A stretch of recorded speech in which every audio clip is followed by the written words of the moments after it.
But I saw another student in the group got the same one, and they used it, and it looked like it was working good.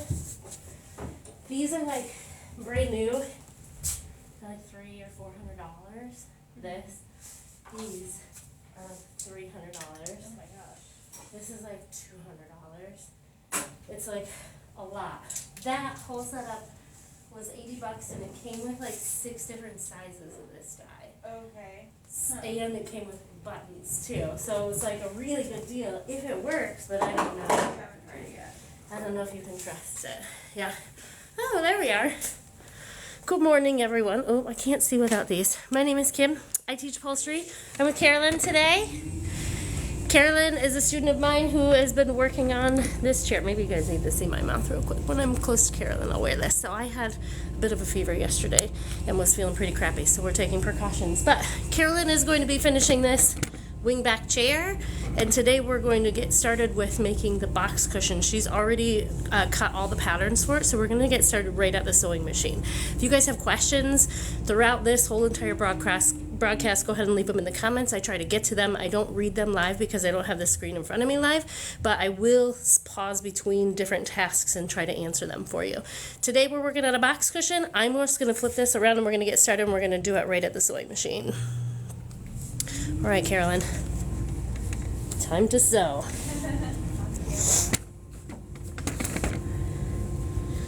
So you've used this sewing machine before, so I don't have to like tell you how to do it, but just so that I can, for everybody on here, this is a industrial sewing machine. Mine is a Consew 206RB. I got it for $800 used, and it was a really great deal. It was about 8 years ago. You can get them cheaper. You do not need an industrial sewing machine to do this. You can use an all-metal antique sewing machine, and that works really well too, but domestic sewing machines tend to not work well. Carolyn has already made the pattern for her foam. She cut her own custom piece of foam. We use that to make the pattern for the cushion. We have the box top and the box bottom here. I'm gonna move one of these out of the way.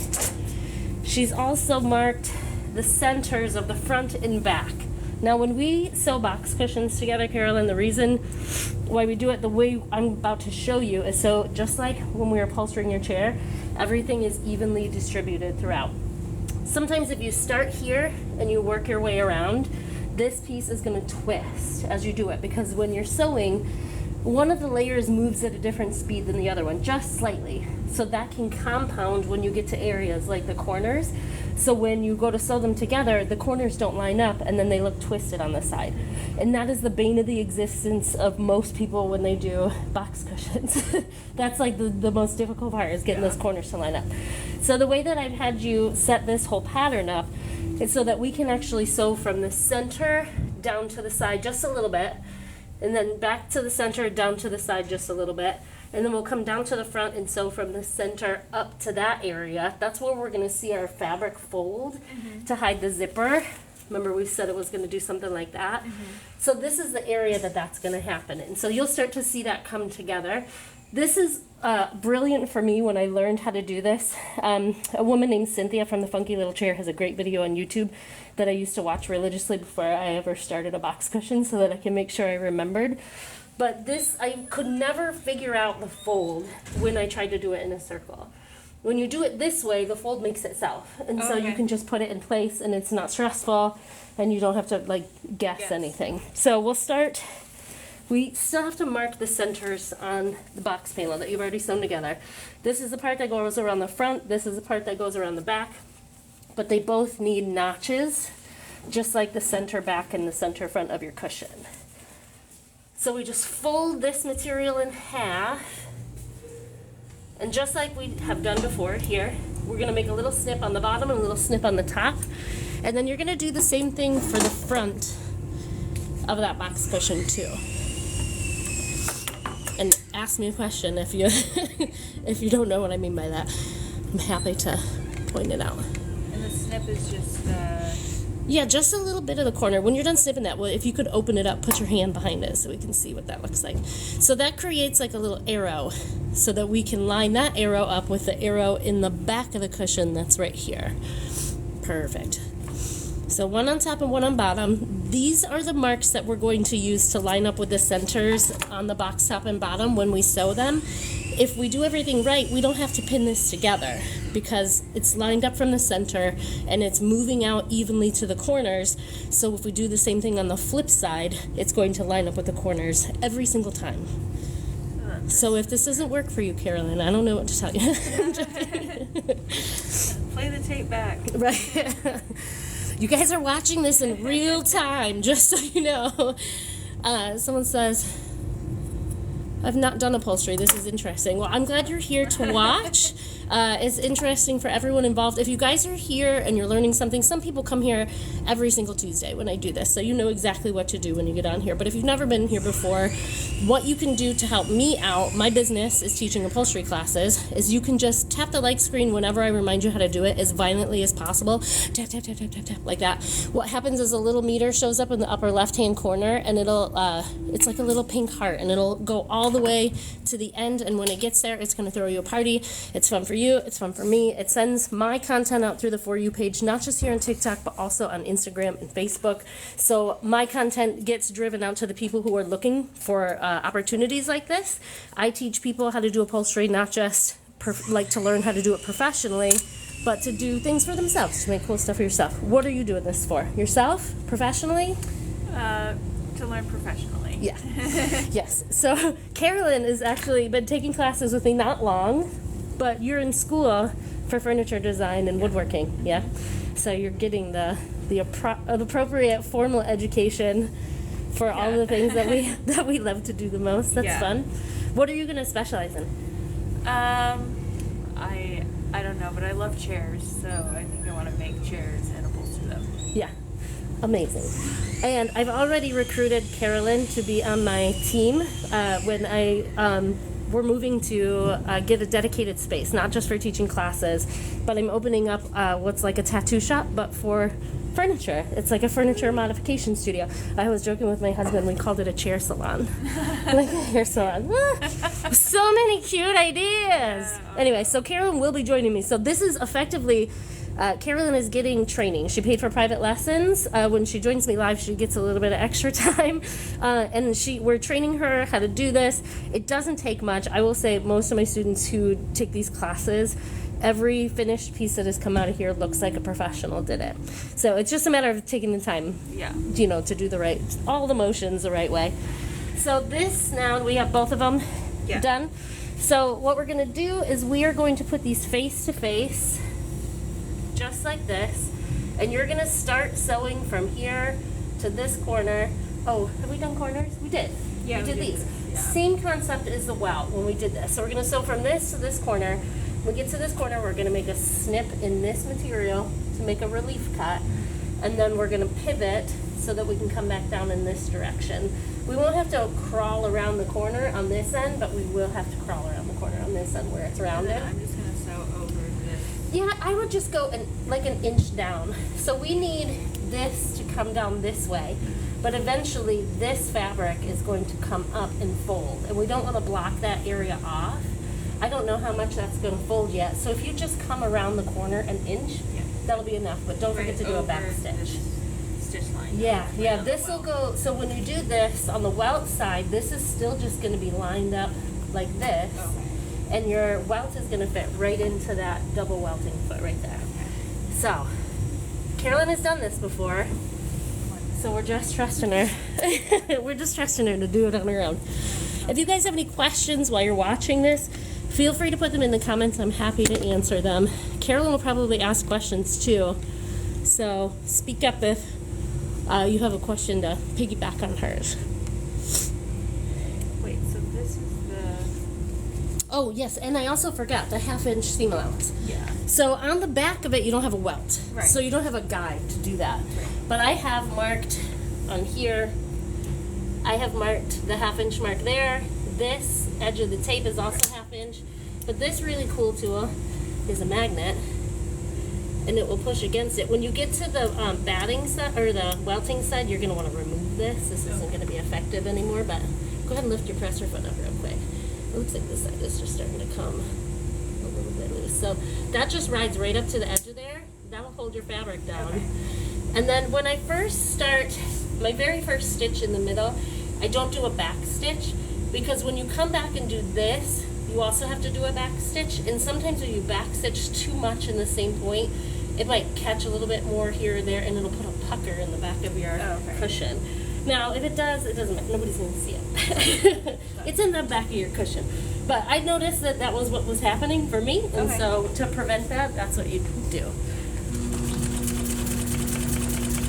How's that feel? Is that a good speed? Yeah.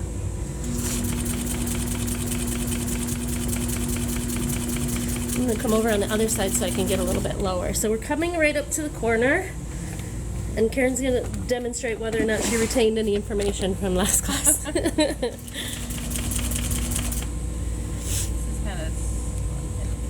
kind of like curves up. Am I just keeping this? Yeah, so it comes up because the welting thing is there. So you're going to come here and just imagine, just pretend this is all just one piece. Okay. So when you're here, you're still making a snip in this, and it's still at a 45-degree angle right in this corner. So grab your scissors. Before we get to this part, we want to make that cut, because if we get too close to here, then we're going to get our fingers caught in there. So from here to here, just less than like a half inch. You could always, all the layers. No, just through this one. Yep, and not way too far. You just need a little snip. Yep. That's good. Okay. So when you come up to this point, you're going to drop your needle. Really, you can feel where the welt goes up. You're going to drop your needle right there at the edge of the welt. Yeah. And then you're going to pick your presser foot up after your needle is stuck down, and then rotate everything this way and go this way. So I do see how it's kind of like bulking up right there? I think the cut was just a little bit too far. All right, so now you can run this up, drop your needle right at the outside edge of that rope, and then we'll pivot to turn that corner.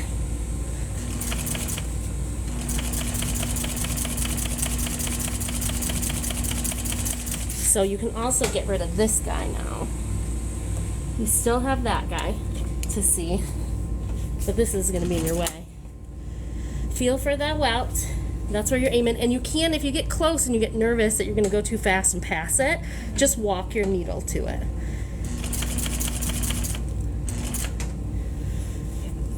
Right there. Just over the rope. Yeah, there you go. Yeah, this is what I do to make sure that especially when I go around corners, because everyone gets nervous at the corner, and they usually end up coming up shy, like just shy of where it needs to be, and then when you turn it inside out, you can see that stitch a little bit. I think one more is good. Good. Now lift up your presser foot with your knee. Good. Turn, yeah, exactly. You kept the box in place. Fantastic. Lift the box up. It'll be on the top of, needs to go on the top of your cushion. Oh yeah, we're stuck. Oh, we're stuck around the whole table. Okay, good. Now we're just gonna go down like an inch or so. Not too far. Go ahead and lift your presser foot up some more. You can use your hands to really like get this fold out of your way and get this in place. See how that goes like perfectly? Okay. Yay! And you can move that out of your way if you need to too. It doesn't have to go through that zipper. So after you have it in place, you can just go ahead and start sewing. So this is how we turn a corner. So right now we're attaching the box cushion zipper to the back of the cushion. Carolyn has already cut the patterns on this, already sewed the welt to it. So we are just attaching the box cushion to the side. And we're just gonna go down like an inch, maybe a little bit more than that. Right there is good. And then you can back stitch it so that it doesn't become unraveled. And a little bit more forward. Good. Now you can take that out. Now you're going to be doing the same thing. So we've sewn from the center out to the right side of the cushion. Now we're going to flip it over. So it's going to look different to you now, Carolyn. It's going to be flipped over with the box on top now. And then we're going to run from this line down to the cushion in the same way, except for the box is on the bottom. So the snip still just goes in here. Okay. But you're just going to see this on top. Same concept, it's just upside down now. Start a little bit further back than you started before. Now the reason why we're sewing this box cushion this way is so that we can evenly distribute the fabric from the center out across the box cushion. If you've ever had problems with the box cushion, you should be able to feel the welt. Oh no, you don't have welt on that side, forget it. Now let's get your seam guide in place. This will help you keep your stitches straight as possible. I'm just lining this line up with. Yeah, the blue, tape and then that little etched line. This is, I got 2 of these for $7 on the internet. They're like excellent. They don't work with domestic machines because they don't have metal bases, but they work with this. I'm sure they have something for a domestic machine that's similar. Now this one you do want to do a back stitch on.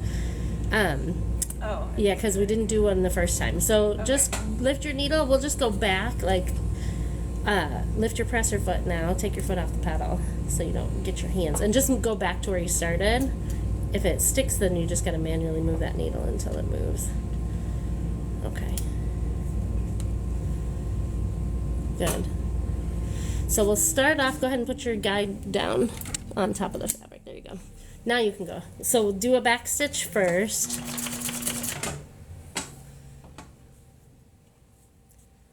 Perfect. So Carolyn's using a seam guide to get her 1/2-inch seam allowance on the back side of this cushion, but on the fronts and sides we have a welt, which is going to be our guide for the seam. I have a double welting foot on my machine right here, and the welt fits right into a groove of that. So it does a lot of the guide work. So now we're coming right up to that corner, Carolyn. Let's get the seam guide out of the way. The snip goes in the bottom part. Set this down just so you can make sure it should line up with this corner and be like 45-degree angle here. Don't go more than a 1/2 inch. There you go. Perfect. Maybe a little bit more than that. Perfect. Okay. So now you can feel that rope there too, and now you have the stitch. You can actually see it. So bring your needle to that stitch, drop it down in the stitch, and then pivot. So Carolyn's about to turn a corner on the box cushion right now. We sewed from the middle of the zipper to the back.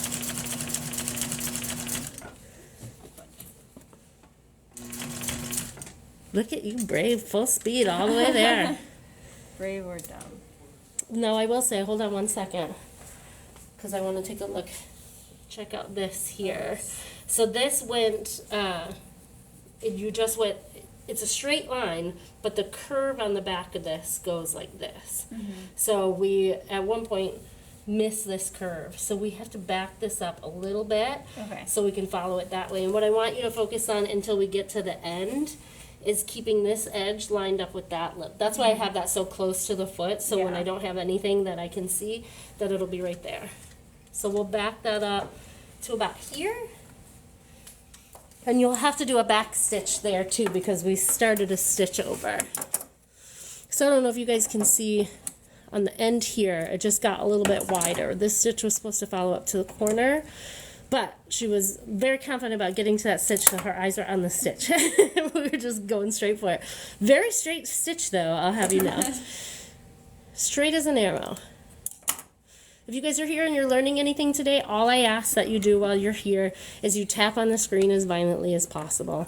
When you do that, when you're sending likes, you're sending my content through the For You page, and then that is getting to people who are looking to do the thing that it is that I do. I teach upholstery workshops in person 4 days a week here at my local makerspace. Friday, Saturday, Sundays, and Mondays. So even if you're not from the area and you want to go on a little upholstery vacation, you can come out here. 4 upholstery workshops will cost you $225 because they're all $75 each, and buy 3 get 1 free, and they're even bring a friend free, so you can bring your friend to help you with your project. Don't ever rip, because then you'll rip your fabric. So I think we'll just take your scissors at the stitch some more. I don't ever use seam rippers because this fabric is so tough, or not the fabric, the thread is so tough that it dulls them out very quickly. Like you would never get through that cushion with a whole seam ripper. But I sometimes will use razor blades or like really sharp scissors. I stopped using razor blades for general tasks because I cut myself pretty badly. So now I don't like razor blades as much.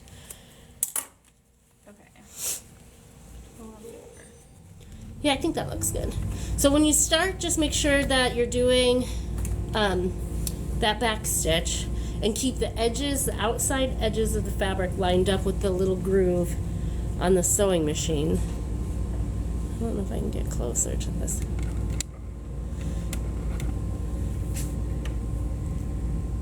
Because now you don't have your seam guide in place. So that's a lot of what happened. You got it.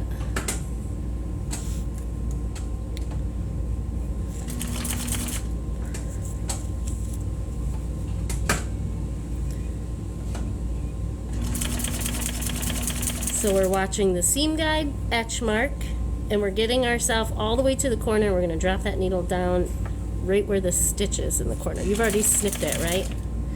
You already snipped the fabric? Yeah, it's there. Okay, good. So we've already made the relief cut.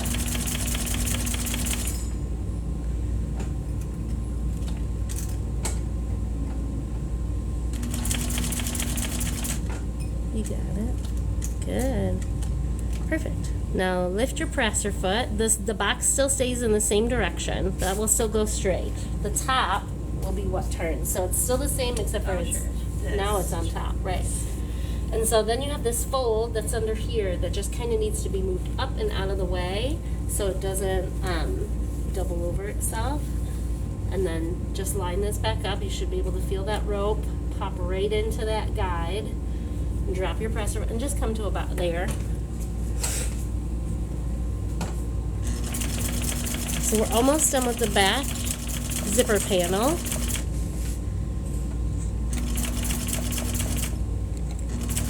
That looks good. Oh, we went a little far. So don't backstitch because we're going to have to snip a little bit. You can tell just because you went right up to where the seam is down here. But we'll leave it as is, and we will cut out the stitch that we don't need once we come back around to it. Okay. So we're stop here. The back is sewn. Go ahead and lift up get everything out of here. Lift up your presser foot. Good. Trim off that thread. Perfect. And now we're going to flip this around and do the same thing from the front. So we sewed from the back, from the middle out this way, and from the middle out this way.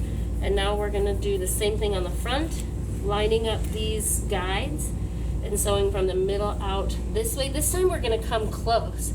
We're going to come a little bit further, up, like maybe about to the halfway point of the cushion, and then we'll go from the middle out this way to the halfway point, and then these folds are going to start to come together and make sense to us so that we know how to sew them together. So these should come down about the same length, so the fold isn't the same length. Right, yeah, the fold will be in the same place. Yeah, usually, so what happens is the zipper goes down all the way, and the fold is the only thing that goes up. So if we do it this way, the fold is going to go up in the same way on both sides at the same time, simultaneously, effortlessly. This is okay if I cut a little notch here. Yeah, so so I you can see. know where the center Yeah, is? for sure. So we've notched the centers of the front and the back of both the cushion box top and the cushion box sides. And we're using those as a guide to line it up. When we sew this together, we're sewing from the center out and down the sides from the back and the top. This evenly distributes material across the surface of the foam when you put it on. When people start at one side and work their way around in a circle, your material actually twists. And so you'll notice like she's doing this box top on one side, and when she goes to do the other side, she has to flip it so they twist in different directions. And what happens is your corners end up not lining up. So this is like a fail-safe way to get your corners to line up every single time. Sorry, if you already said this, am I going a back stitch? Not the first time. When we come back to it, we'll do a back stitch that time. Oh wait. Are you lined up in the center?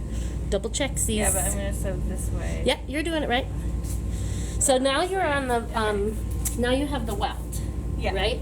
So you'll be sewing in this direction with the welt on the guide. You don't need your seam guide. You probably won't need your seam guide for the whole rest of this because that was, the back of it is the only part that doesn't have the welt on it. Okay.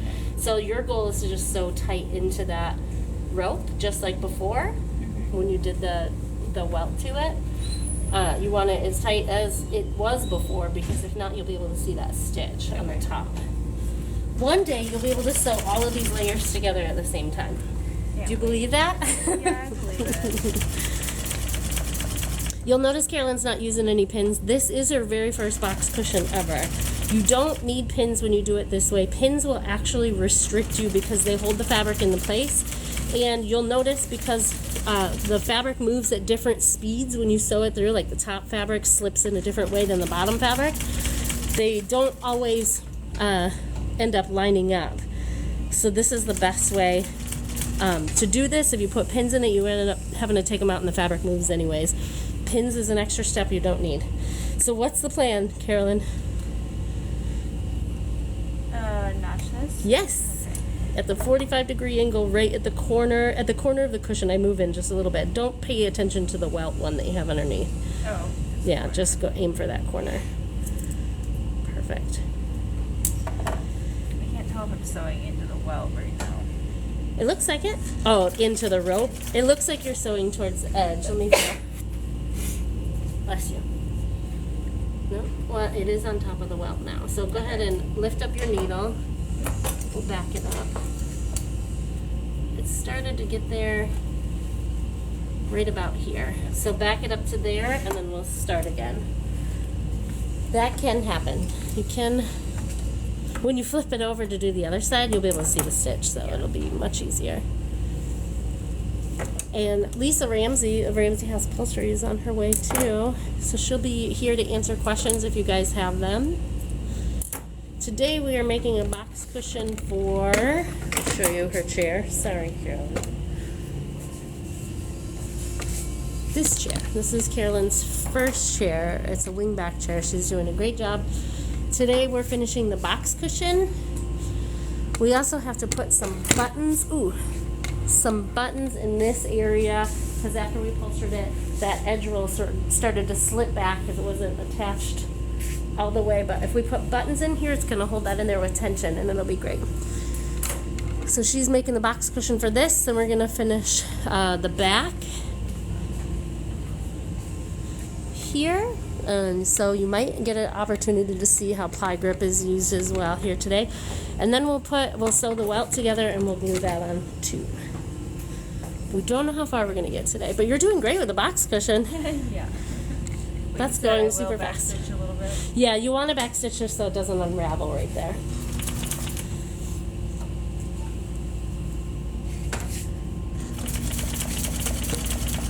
Coming up to the corner. Carolyn's going to show you how she pivots around that corner.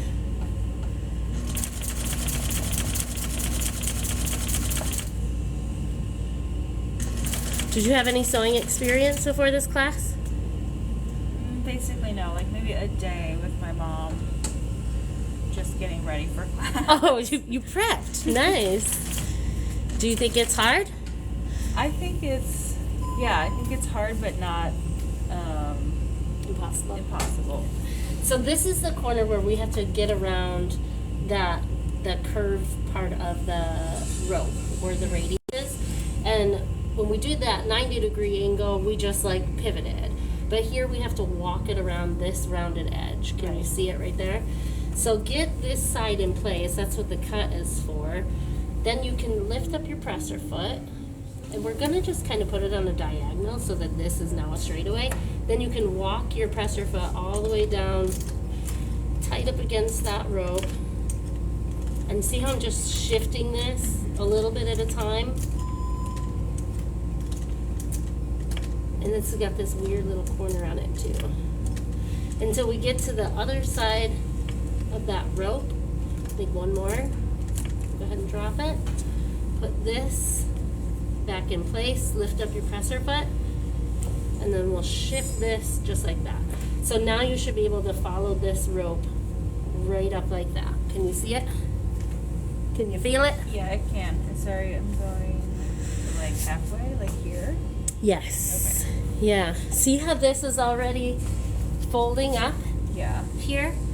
So this was the one we went a little bit too far. We'll come to about this way. We're going to unstitch that so that this whole fold can go up into there where it wants to go, and then we'll just continue sewing.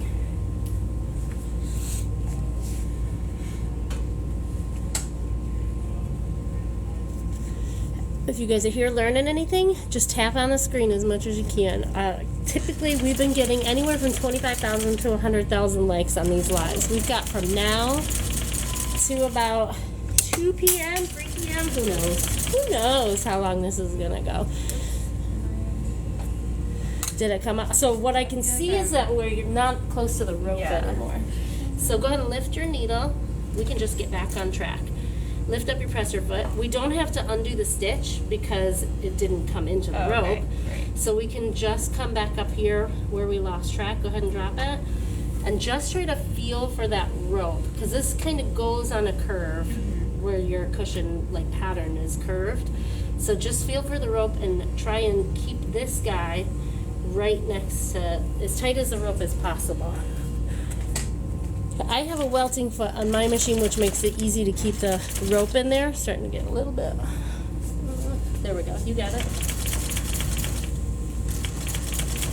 So the welting foot helps keep it control, but it can still jump ship. If you don't have a welting foot, you can use a zipper foot. Can you still feel the rope? Yeah. It's hard to know if I'm like next to it or on it. Yeah. Let's feel. I can feel it. Yeah, I think it's still next to it. And you can probably, I would take it to like right here and then stop. It does feel like it's starting to get on top of it. Go ahead and lift your presser foot up a little bit. Just so we can, go ahead. There we go. So, right to about where your finger is.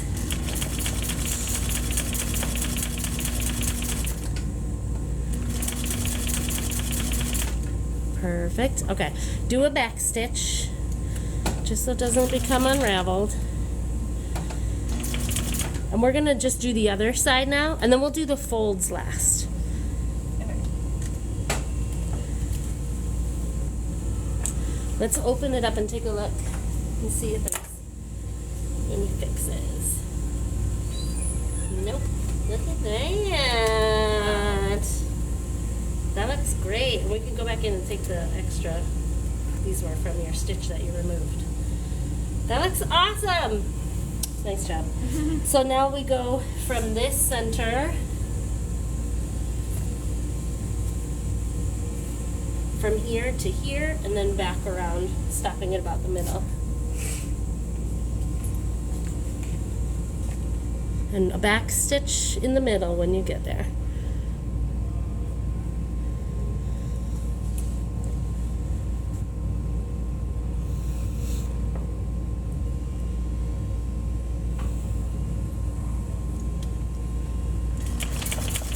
And now you have that stitch to see. So stay on the stitch. That's your goal, is to stay on top of that stitch.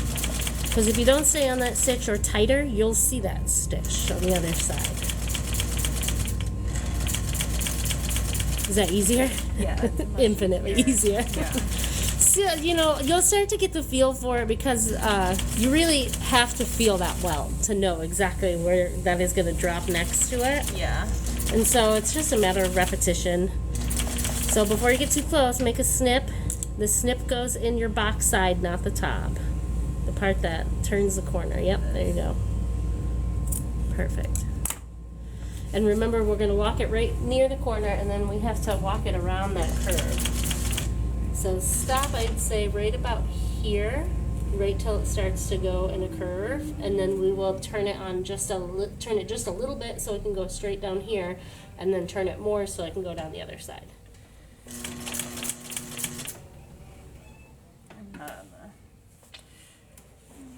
It's not that far. I think you're fine. I think you can still drop it right there. Drop your needle down so you can see where that lands. Yeah. See where this little stitch is sort of out of place? I guarantee you that's where you dropped it the last time. So I would drop it right when you get to that stitch. Great. Now drop your needle down, keep it down, pick up your presser foot. This stays straight. This is going to turn just a little bit, and then you're going to walk it down that side, because that's a radius. Back here, it was a 90-degree angle, so we just turn and go the other way. Gotcha. Perfect, stop. And now this is going to come this way. Now you still have this crazy curvy shape that you have to master, but you can do this a little bit at a time. So see how this lines up here? come down just a little bit, and then adjust to pull these together again, and then come down a little bit more. As you get around this curve, you can just go a couple stitches at a time. You can do it with the pedal, or you can do it manually, whatever makes sense to you. Good. And then we get that in place. I also like to make sure that these stay smoothed out underneath so that that doesn't get caught up in what it is that you're sewing here.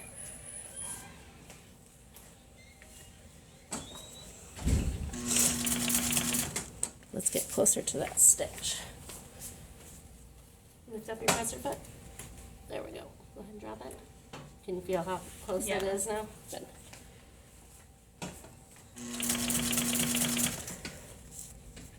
When you guys take upholstery classes with me, whether it be here in person or virtually online, you're working with me directly to show you how to do this step by step, just like I am with Carolyn right now.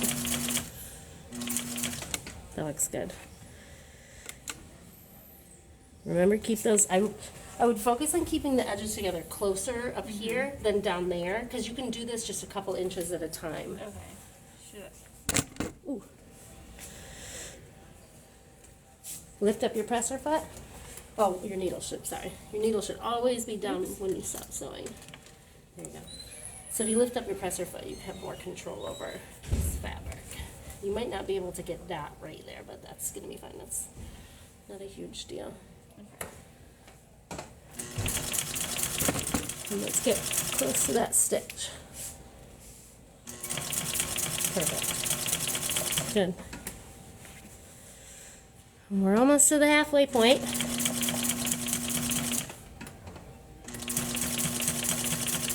Okay, I think that's good. Go ahead and do a back stitch. And then front a little bit. Good. Now take it out, and then we can turn that over to look at the fold.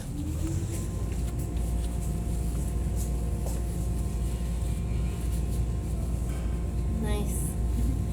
That looks good. Yeah. So this is the part now that is the part that starts to come together naturally. The zipper will always be on top back here, which means this just has to ride up as far as it will go until that folds over. Okay. On the other side, it looks like this. This fold covers up the zipper because the zipper hides inside there. And that keeps it from rubbing on the back of your fabric and wearing away the fabric prematurely. So here, you can just, if you want to pin it, you can. You don't really need to. If you come down this fold, everything will stay in place. Okay. But if you come up this way, sometimes that'll lift. Right, so it should go down. But you might not have a choice on the other side. So. Right. So go down this way and just, you're meeting right up to that line. Start back a little bit further than it is.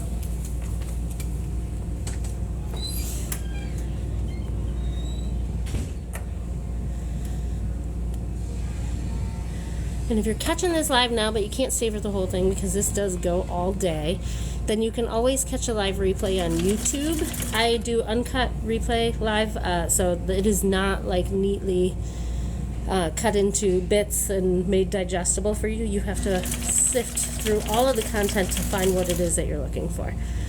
But I promise you it's there. You feel that rope? Yeah. Yeah, good.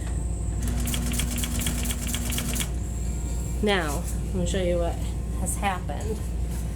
So, at some point, this, a little bit of this got loose and moved its way down here, so this wasn't pulled tight. So, if you continue to sew here, this is going to wrinkle right there. Okay. Now, it's not that big of a wrinkle. It's just a teeny tiny guy. You might not even see it on that side, so I'll let you make the decision whether or not you want to keep it like that. Or I would just back this up until until this part, so that you can move this material back up into this fold. Yeah, it's got to come to where the top of this fold is, so it's really up this far, almost to where you started. But what I wouldn't do is pull it tight, because sometimes you pull it tight, then it'll go straight, because that's going to end up making the whole front of that bunch up. Yeah. Don't just back up. Pressure. It's internet pressure. I know. It's internet pressure. Also, we want Carolyn to be doing this properly. getting it right the first time. Removing stitches is better than removing staples on a chair. That's true. That's true. I always like to give the students an option because getting through to the end of the piece is the goal. Yeah. And if that little teeny tiny, very itty bitty little tiny crease in the side doesn't bother you because it's going to be hidden in the back of the chair, it doesn't bother me either. So anything to get you to finishing that piece so that you can be proud of it when it's done. But if you were doing it for a client, for sure you're redoing it. For sure.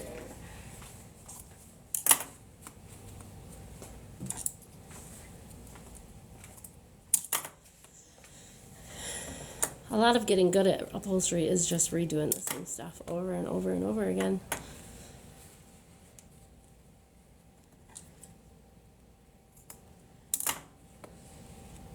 That should be good.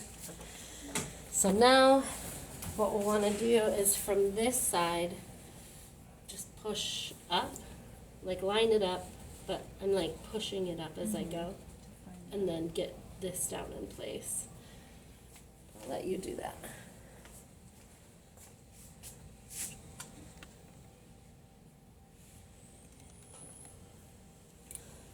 And watch before you sew. Take a look down here. Run your finger here.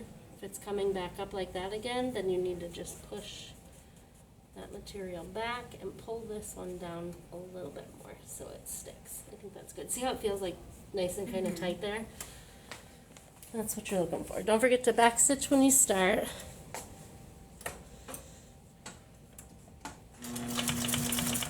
Good. Sorry, my knees on.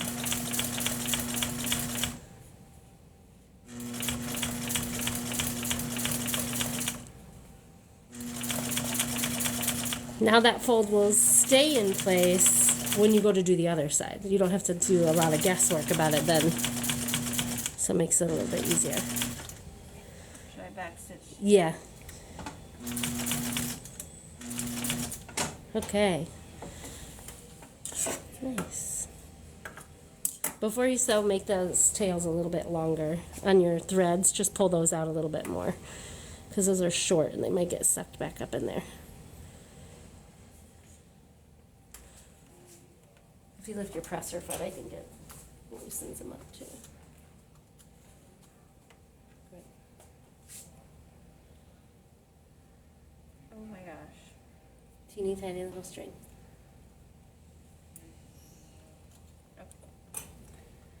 Perfect. Okay, let's look at it. Nice. Wow. Yeah. Okay, so now we have to do the same thing here, but this we sewed too far. Yeah. So we have to back this up. I'd say to right about here, Okay. and then get that fold up on the inside.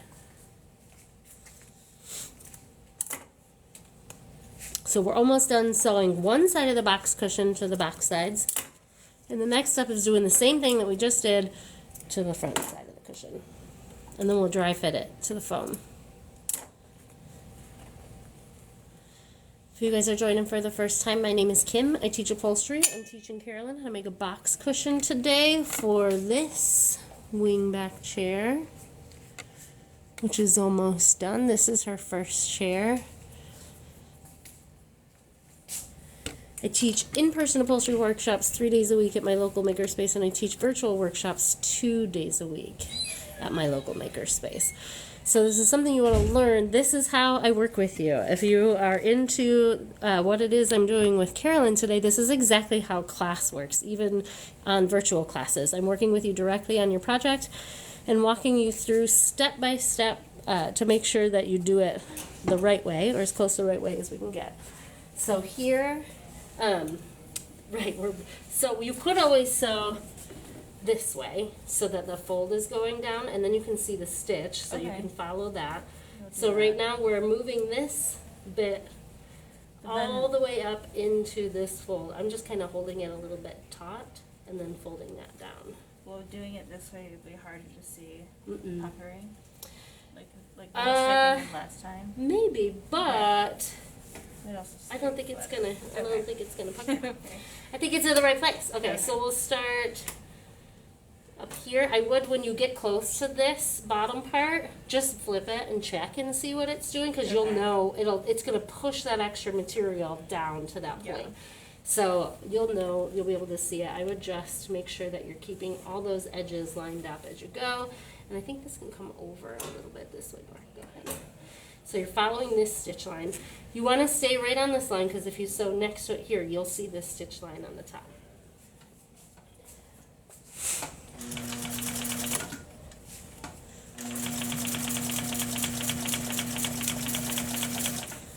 Good.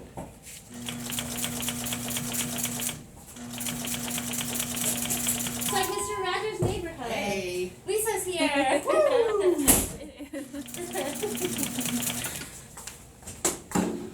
Lisa Ramsey of Ramsey House Upholstery just got here, everyone. We're working on a box cushion, Lisa. Oh, sure, on there. Yeah. Gotcha. Nice. Yeah, I think it looks good. Yeah, I think you already passed it. Okay.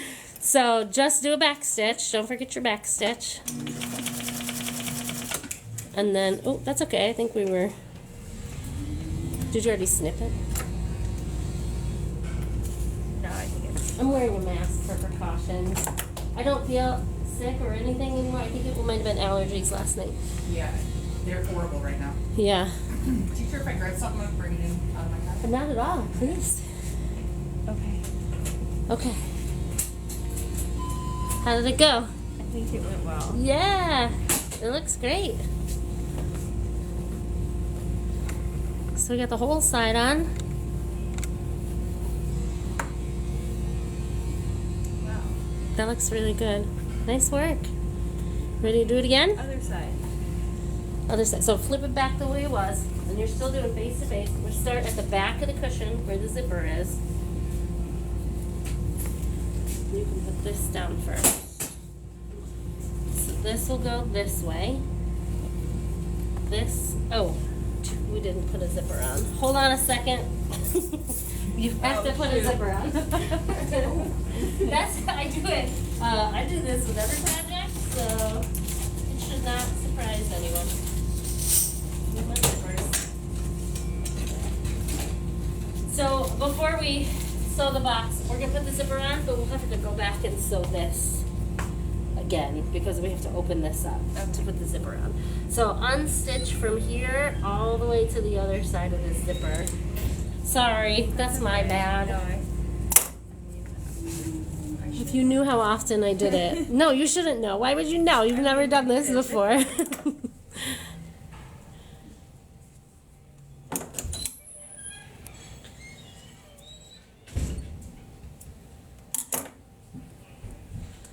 the zipper fairy puts the zipper on. Yeah, that's how it works in this industry. That's the technical zipper fairy. Yes.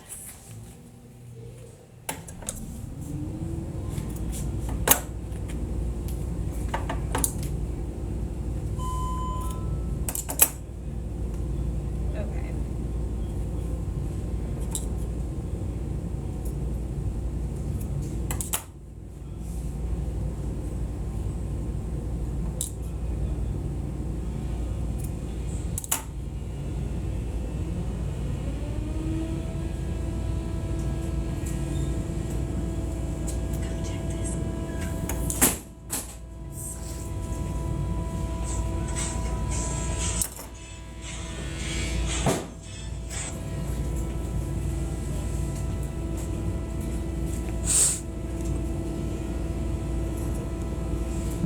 Good. All right, so let me get this zoomed in so we can show you how to add the zipper. So this goes on just like a coat, like when you're zipping up a coat, only it doesn't have like all the fun plastic or metal stuff on the end of this. So this has got to get opened up just a little bit, and then this part of the zipper goes on the inside because we're inside out right now. And these will just both feed in to here. Now the difficulty doing this after you get it sewn on is a lot of times this might feed into one side faster than the other, and then they misalign slightly, but you can work it all out at the end of it. So this goes in, this actually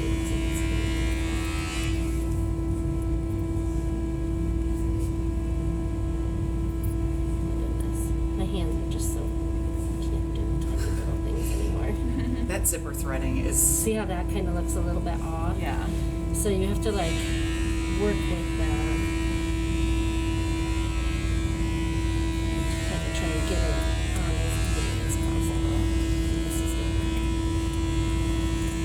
So once you feed it through the end, that's fine. Now we can just sew that back together. So you don't have to go all the way. You have to go as far as you can, but you're not going to be able to get all the way up into that lip without taking this off. So just get as far back this way as you can. Maybe we'll start you on this side. And you can just follow that stitch line that you had before. There we go. And then this is your seam guide here. See the little scratch?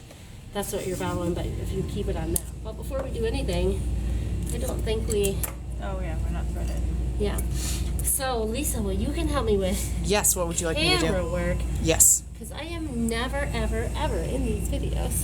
Oh, got you. And All I right. think it's difficult to show people that I teach workshops when I'm never in the video. It just looks like a lot of different people do upholstery on my page. Mm-hmm. Which they do. A lot of people do upholstery on my page, but because I'm teaching them. So, line that back up. Use that scratch as your guide. Have you answered any questions yet this morning? I haven't seen any come through, so There you was can go back one, through. yep, there was one about a heavy-duty Singer sewing machine. Heavy-duty sewing, Singer heavy-duty sewing machine good enough? Yes. Yeah, those work great. Any all-metal sewing machine will work. Yeah. Antique ones are the best because those are actually made like during World War II when women were having to sew stuff at home, like their own clothes and their own drapery and their own upholstery and everything else. All metal antique machines are made to go through just about any material you can think of. Leather, denim, lots of layers. So I got my first antique sewing machine for like $9.65 at a rummage sale. He wanted $35 and I said, oh, I don't have that much. And he goes, how much do you have? And I said, like $9.65. He's like, it's $9.65. I was like, He's like, I just want it to go. it was an old machine, and the button, the push button was this. Oh, that's how So mine I had is. to use my knee. Your knee. I know, push that's it. why this throws me off. Yeah, well, this one threw me off for How- like a good year. Yeah, So it took was me a always while. messing up my stitches because I was lifting up the reverse. Okay, so we fixed the zipper. That's on. So now we got to start back of the cushion. And then you have your arrow here, and you also have your arrow here. So those will line up. We're going to take this to here. You're going to stop before you get to that fold. You don't want to cross over the fold. We're going to do it the same way we did it last time, except for when we get to this side, we're just going to keep going because the fold is already there. Okay. So here, stop before you get to the fold, then from here to here, stop before you get to the fold, and then we'll start on the front. And what she's doing, Lisa, is well, you've sewn box cushions before, Yeah, so yeah. you know. But she's sewing the cushion from the middle out to evenly stretch and distribute the weight of the material. If you start in one spot and you go in a circle, the material twists. So if you do that on one side of the cushion and then the other side of the cushion, they twist in opposite directions and the corners don't line up. Yeah. This way, the corners will line up every single time. And you'll notice she's not using any clips or pins or anything else. Yeah, look at you, fancy. She's winging it. She's doing it, great. Like my whole life. I mean, that is how my grandma taught me to sew. She's like, just put them together and hold it. And I was Yeah, like, I know. People who, that's how my mom's like, just follow the pattern. And I'm like, what do all these What's lines the pattern? mean? You know, Right, right. Hair What the is hell is the me. pattern? She's like, read the pattern and follow it. I'm like, I don't know what you mean. Teach me. Yeah. This feels kind of awkward. Yeah, so it is going to it's very in place. it's a wrestling When match. you get to, sew a little bit longer, but when this corner is up on the wood, that's when you can make your little snip. Using the seam guide to keep the 1/2-inch seam allowance in the back because there's no welts on the back, but there's welts on the sides. So Oh, you gotcha. don't need the seam guide for that. So lie this up, make sure it's lying flat before you cut it. So you make sure the cut is in the right spot. And then trim it almost to the rope, but not quite to the rope. I move in sorry. I pushed you. Right there is good. Okay, so here is where you're just gonna drop your needle in where that stitch is, and then 90-degree angle Like, you're Right. just turning it all the way. When we get to up here, it's rounded, so we're gonna be a little bit more cautious. Look at my glasses. Are they fogging up? Yeah, I can't see anything. You don't have to wear a mask. No, it's okay. I don't mind. I look very cool. Yeah. I'm fine For fashion. if you It's don't for wear fashion.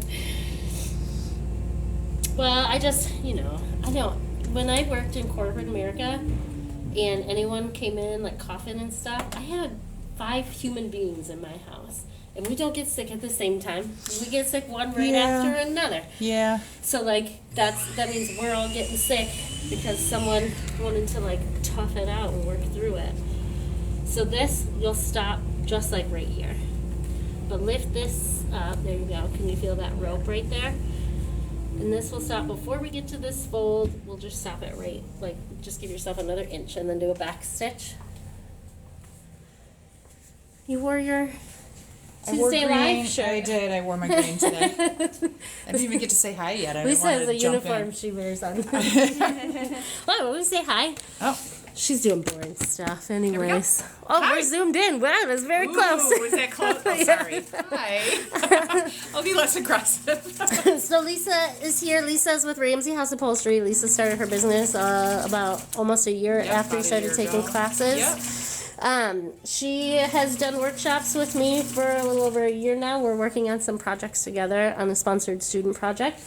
The Sponsored Student Project is a program where after you've completed a project in my class, you're eligible to get free classes. Clients come and they pay for the cost of classes and materials, and you get to work on their projects. So you get to learn how to work with clients, you get to learn other upholstery skills, and it's all for free. Yep. So that's why I always tell people, like, the point of entry for my class is really free.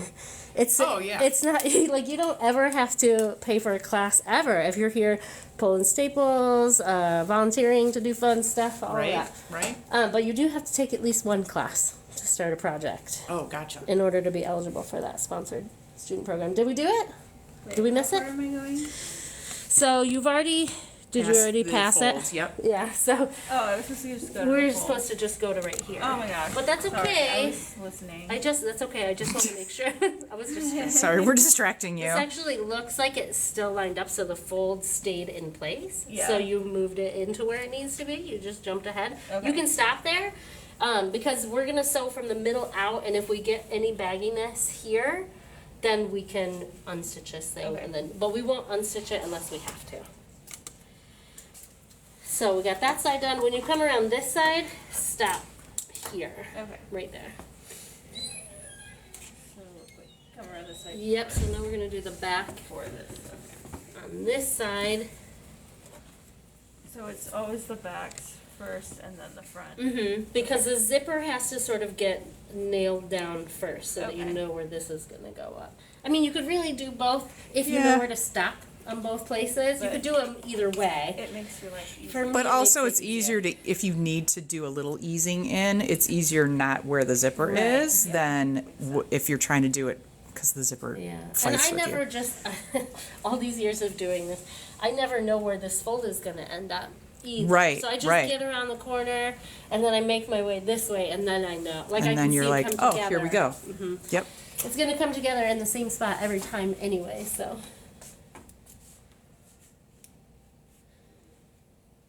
She's retaining a lot. That's awesome. Is this your first lesson? No. No. No. First wing back, like first chair though. Chair. First chair. She Awesome. did an ottoman before. Did you do a chair too? No, I did. No, I Like a didn't do seat. an ottoman. I just did a little chair. Oh. Yeah. What was that little, was that the flower thing? Yeah. That it was a just- chair? Yeah, it was just a I feel like it was an cushion ottoman. to a chair. Anyways. Her and her mom have been taking classes here for I feel like I remember you. Yeah. Yeah. Doing the. I know what project. Yeah. You know what I'm on now? Yep. Yep. That fun green and stripe. Yeah. If you guys are here and you're learning anything, I'm only at 3.2 thousand likes. Oh, no, I we need really the need likes. you guys to punch it up a little bit. I am never going to be able to afford my own shop if I lead a 3-hour workshop at only 3,000 likes. So you guys need to tap the screen as violently as possible until that little pink heart throws you a party. It's going to show up in the upper left-hand corner right here. Tap, tap, tap, tap, tap until it throws you a party. And then when you guys do that, you're literally single-handedly saving the upholstery industry. I'm not. Real. I'm not even really exaggerating because I've managed to teach more than 350 people upholstery in the past 2 years, and 60% of them came back to continue on working on projects. And we have dozens of people who are starting their own businesses. I have 2 students here who will be working with clients with me. We are working towards a dedicated workshop. Right now we work out of a community maker space. And then these ladies will be part of my team when we get there. Well, actually, before we even get there, because we have a mobile solution. But so you're gonna come up this way, drop it right in that stitch, but you wanna make your snip in here first. So see how this is all starting to get. That's the corner, but that's good. You want that corner to be right there because that's where your other corner is gonna be. So your snip is gonna go like diagonal, but right here. There you go. You set that on top and you can always see. So taking this to the stitch, drop the needle down, lift your presser foot, pivot in the other direction. And watch your fold, or don't only go down 1 inch, okay? That way you don't go too close to the fold this time. So you get to that stitch, drop your needle down, lift your presser foot. Now the box will stay. Yeah, there you go. And the box top is what comes over. You got it. Turns like it means it. Yeah. Look at that. So just go down the inch. You can see the fold this time, right? So don't go down that far. Yeah. Don't trust it. It's your first one. You can't trust it. That's good. Just over the corner so you don't have to get bullied by that corner. Corners are bullies, I think. Corners, It's all their fault. Yeah, the corners at fight you this. always. Wow. That's a straight, like That's a perfect. straight Here, wait a minute. corner. Let me get that. Nice. Yeah. It's hard, huh? It is hard. It's hard work. Yay! But we're Let's almost all hit the hearts and We just got 2 more corners to go. So you can do your back stitch if you haven't done that already. Take that out, and we'll do the front now. I know this is like sewing 101, but when you back stitch, you have to go like back forward. Yeah, it's like, so I go forward, back, forward when I do it. Really, it just has to go back forward. Like, it just is tying like a little knot, really, in one end of it. just like back on itself. Mm-hmm. Yep. And you can always do the back stitch like off into this seam area too, so that it doesn't get too close. Remember when I told you how sometimes it'll pucker in this area? You can like do it off here. It doesn't have to be right there. It just needs to not unfray. So now, we've done the whole back. From the center out this way, center out this way, and now we're going to do the front from the center out this way, and then the center out this way. She's notch in the middle. This is how we keep the corners lined up. Notches are your friend. Notches are your friend. And we didn't use a single pin to hold this together. Solid. Not one.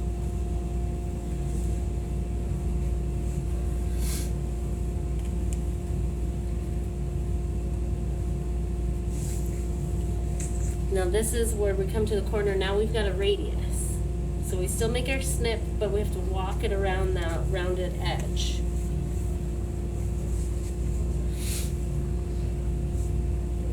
Okay, just trust the knot.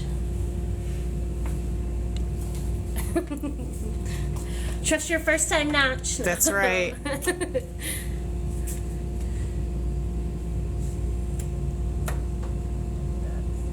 I think you gotta be up in Up here. a little higher. Yeah, I keep fooling with the zoom, No, I like it. trying to get You can move nice the camera closer too. You can close-ups. take it off of the, if you want to take it off of the tripod and just move it around, Okay. you can do that too.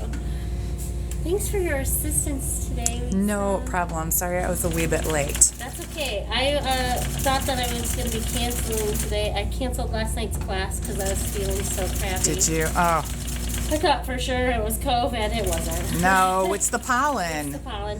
You It's can like feel all it. over my car. So there's apple trees and crabapple. All the trees in our yard are like fruit-bearing trees. So you're getting and them it's all. raining. Like you can feel It it is. fall It's on everywhere. your arms. I've never in my life Never in my life. They said felt that this as a year kid. is supposed to be much worse for pollen for some reason. Climate change. Who knows? Who knows? It's the heat, I'm sure. I think it's because we started earlier. Yeah, Going back. Yeah, I see. It's a line. that's wise. That's Always wise. okay to. Don't ever pull. Oh, You don't sorry. want your fabric to tear. Yeah, whenever you start to notice that you're going off track, don't Yeah, just just keep stop. going. Yeah. Just stop. Stop. Because Back up. You'll undo a lot less stitches. Mm-hmm. If you just stop right then. Then if you The- keep going, you're like, no, I can make it work. Yeah, you think to yourself, I got this. It's all good. Ask me how I know. We all know for the same exact reason because we've tried it and it. So learn from our mistakes is For sure. what I think is the most important. Yeah, they're gonna make it because Somebody else making mistakes, go ahead and learn from it. people are stubborn, so they'll make it anyways. I know. Sometimes the only way to learn it is through your own error. Mistakes, yeah. Something's weird because I can see the welts. I feel like these stitches have come out. Oh, the welt made it to the other I side. see. Yeah, just on that side, you just pinch That's the why I'm welt having a hard time following it. Yeah. Okay. Oh, best airport to fly into is Detroit Metro. It's about 30 minutes from here-ish. Yeah. Yep. Yep. We have a ton of people who come in here from out of state Yes. to take classes. I'm one of the only people within 6-7 states here that teach upholstery at all. What? Yeah, and our my our God. airport is super convenient Super to here. convenient. Yep. I Just shoot teach- across 94. There you Yeah. go. So I teach my regular classes 4 days a week on Friday, Saturday, Sunday, Monday, and that's not an accident. That's so all of you people can come visit me for a weekend. What? You thought it through. Good job. I really did. It only took me 2 years to figure it out. That's But, all right. You got it. So each class on my regular weekend classes, each class is $75, and each class is 3 hours long. They're always buy 3 get 1 free, so you can do the whole weekend for $225. They're always bring a friend free, so you can bring your friend, and it can be just a little over $100 for the both of you. And then you can find a cool space to stay out here. I know of a really good one I can get you a discount on. It's the Newton of Ypsilanti. It's where I hold my weekend retreats. You can stay there, and it will be way cheaper than my weekend retreat. It's literally 10 times less money to come see me for a weekend than it is to come to my weekend retreat. But what I will say is the weekend retreat is Much more. It's And yeah, and it's it's also a way more more. fun vacation. We stay at the Newton. It's chef prepared meals. All your meals are included. All your materials are included. We have 4 celebrity guest industry speakers this year. We have Nicole Crowder from Nicole Crowder Upholstery. We have Rhonda. I think it's Shanahan is how you pronounce her last name. She is with the Whimsical Chair. We have Sharon O'Connor, who is on the show Money for Nothing on the BBC. And then we have Wes. What's Wes's last name? Oh, I always forget. With Crown Upholstery. Crown The owner of Upholstery. Crown Upholstery is Love going to be Wes. joining us. And someone else very special may be staying with us. So I'm not at liberty to say who that is right now, but it is an influencer. Exciting. Very exciting. And it is someone who I have done a lot of collaborations with in the past. So it's Amazing, very exciting. amazing person. Amazing person. So, Okay, so we got a Ooh, track old-fashioned again. treadle Just this machines got over too Can far. do this, I'm So sure, let's but take the also sewing you might need to frustrating part. yeah. You're like this close to being done, and we just keep. work at it because Messing it up. treadle machines are physical as So well, It looks like but they should be able to like handle that. it It's not that far. because This that's just how came they over on YouTube. used to do it. Oh, green-eyed woman, we love you too. Thank you. Yeah, we do love you. Thank you guys for joining us. If you're learning anything today, all I ask is that you tap the screen as violently as possible. So it's very helpful when you guys give gifts. Like, that's nice. But I get fractions of pennies of those gifts.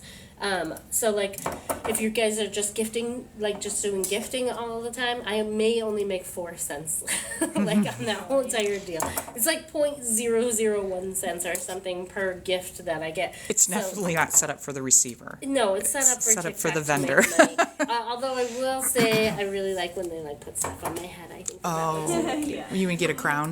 They do like when I was doing the flower chair. I was getting a lot of floral crowns. Oh, on my head, and cute. it looked very cute. So it's good for branding, but unnecessary. If you guys just tap the screen and you like it, sends my content through the For You page. Then more people get to see it. More people figure out I teach upholstery workshops. I do these in person just like this, but I also do them virtually online. They're the same format. So I'm helping you live through your project. I can demonstrate skills here on my end. I have a whiteboard handy that I'm able to draw stuff out to help you guys learn. 3-hour classes. It's a really good time. Those are now starting to get sold out all the time too, so that is exciting. When we get a dedicated space, we'll be doing a lot more virtual classes. Okay. Yeah, so those this is treadles good. are really cool. They're This comes up to the super heavy corner. duty. Make your little snip here. Let's This see what is they're doing. Very encouraging. See how this lines up? Yay! That's good. So we're going to take this. I can feel this is where that rope starts to jump ship underneath. So just try and keep one finger to the edge of it so you can see where it is at all time. Make your little snip. I would sew a little bit more so that this will definitely push us forward as far as it'll go. Then make a snip, and then we're doing that rounded corner this time. So this is where you're going to start to get nervous because this comes a little bit further away than a 1/2 inch here, but if we can stay with it, it's going to be fine. Your snip is going to go right towards where that bends though. Kim, do you know of online fabric discount stores? I wish. Discount is I the wish. tough word, Virginia. That's no. really hard. We have an amazing one pretty local to us here in What's it called? Discount Fabric Outlet. Wow, that's crazy. And they're in Clarkston. Clawson. I mess up the C there's every single time. Clawson. Clawson, There's so many.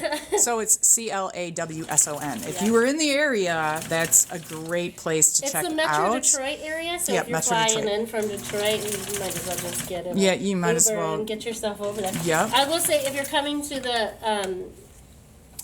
to the weekend retreat in August 15th through the 19th, on Thursday, that afternoon when everybody gets in, we go on a field trip to Discount Fabric Outlet. And then after that, we go to Haberman's Fabrics, where expert Stacy there talks to us about the different types of upholstery fabric and how to read the specs on the spec sheets for them, and what a double rub count is, and what types of upholstery fabric to use with what, and what types cats don't like. I don't agree with her opinion on what types cats don't like, because my cats Still scratch them? But apparently. Oh, cats. So it's a lot. We do. So there's guest speakers. There's the field trip, the chef prepared meals, 5-day, 4-night stay at the Newton Ypsilanti, and then Friday, Saturday, and Sunday are 3 8-hour days of upholstery. Yeah, you get in a lot of time. It's a lot of manual labor too, and everybody at the end of the They're day. exhausted.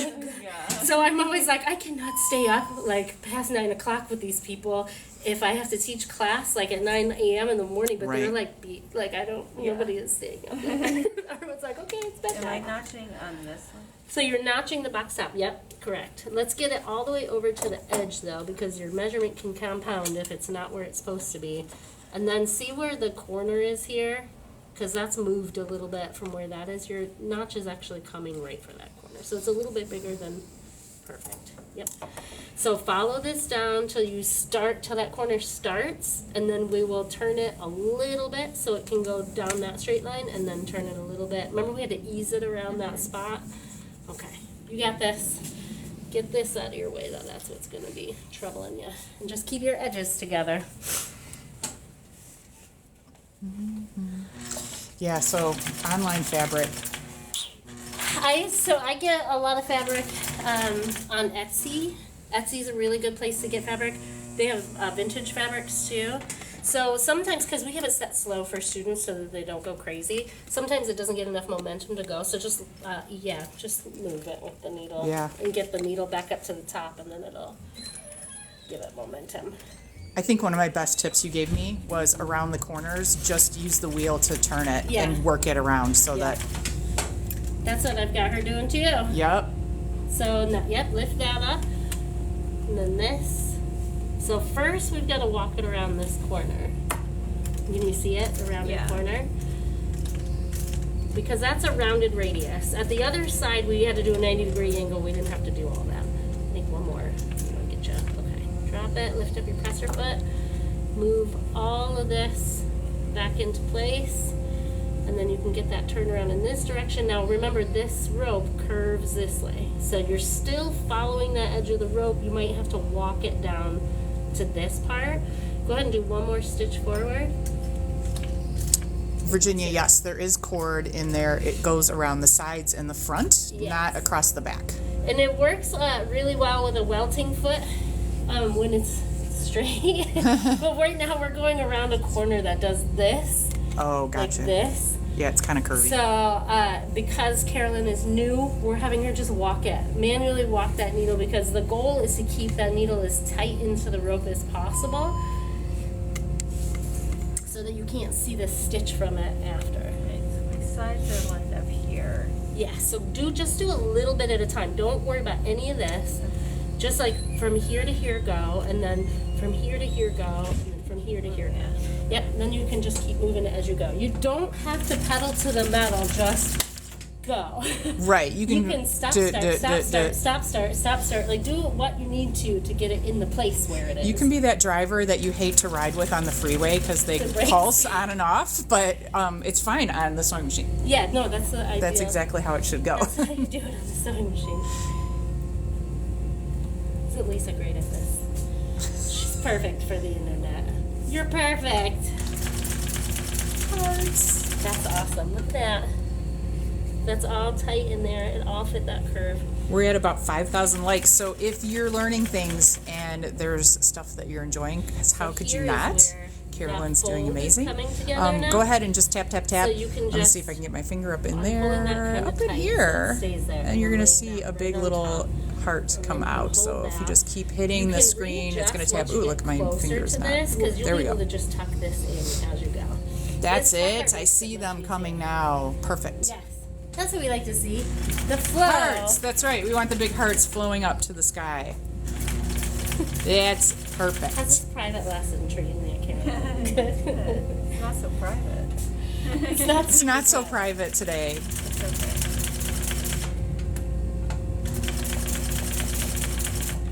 That's excellent. Yeah, good. Yeah, just keep going. I'm going all the way. Yeah. Yeah, that side is done. Then you just got one more to do. What time is it? It is 11:23. Nice. It's only been an hour and 20 minutes. I was gonna say start at 10.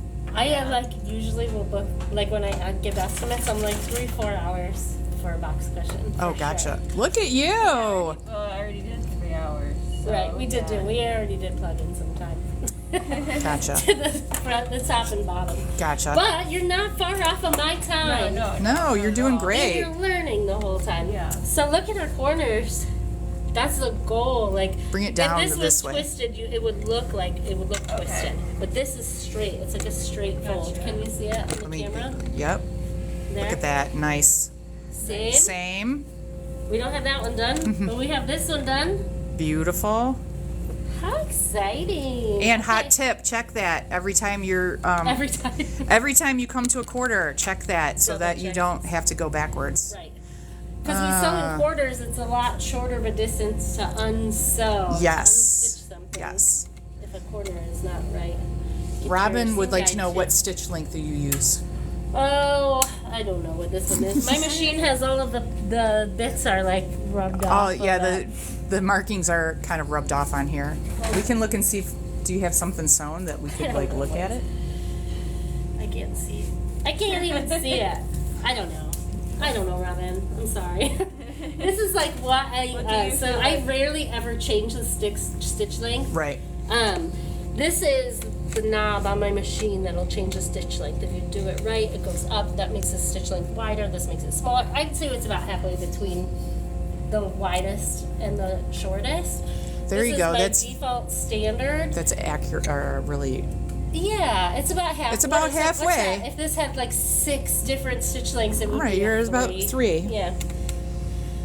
Do you feel that stitch length is really important? Stitch length is important. Stitch length also will determine the tightness of the stitch, like how tight it is sewn. I know on velvet, when I use a smaller stitch length, it'll pucker the velvet, and it won't look neat and clean. You want to give it some. If I use a small stitch length on vinyl and leather, it'll perforate it and just cut it along that seam. Oh. So you'll want to adjust your stitch length and tension according to the fabric that you're sewing. So thicker fabric needs a wider stitch length and it needs a looser tension. And then thinner fabrics will need a smaller stitch length and a tighter tension. I will say that this sewing machine does not sew fabrics that are not upholstery fabrics very well because it's too tough. It just chews it up. Like it just chews the whole thing up. But it does upholstery fabrics really well, and if you're sewing something and you notice that it's starting to pucker up, your stitches are too tight. So you can first start by loosening them, and you can also start by lengthening them. Yeah. I think that's a better answer to the question than what are we Yeah, because Yeah. really it's kind of an evaluation. Yeah, why do you ask? It's What's so a stitch length? Well, why do you ask? Yeah, Well, what do because you wanna do? it matters. So this is like a medium to heavyweight fabric. It doesn't fray, so it's super ideal for upholstery because it's like not going to pull apart at the seams. yeah, And I would say that a mid-length stitch is appropriate for this. I mean, probably a good rarely idea. ever change it because I don't work with leather and vinyl a lot. This one works well for velvet, and it works well for what this is. And we don't really use a lot of fabrics that are thinner than this. If we do, we would use a domestic machine to sew that. Gotcha. instead. But always a good idea. Take a swatch of your fabric and sew a So this couple, is 2-3 gonna- layers, you're and gonna see what wanna, like, happens. Sort of See what you feel like you need. this into direction. Get this out of your way. Here we go, by last just like corner. pulling it out of your way. Lay that on top. Your snip is coming right for here. So this is the relief cut that is going to allow the box to go down the side. So you're going to take the stitch, see where you start to turn your corner that way, and then walk it down there. And then once you get to here, you can even see where you did that work. That's where you stopped. That's where we stopped the last Can you time show us? and we had to go back around. Yep, can you show us that corner? There we go. Can We're you? gonna zoom I in don't know. nice. So you can. I got it. We walk around here so we can stay tight into that rope, and you can see where she like stopped and started Yep. stitching here. So that's a good guide for when she comes back. Right. To know exactly where to start and stop. You can take this guide because you're using the Yeah, just welting foot. Yeah, the now. welting, yeah. Yeah.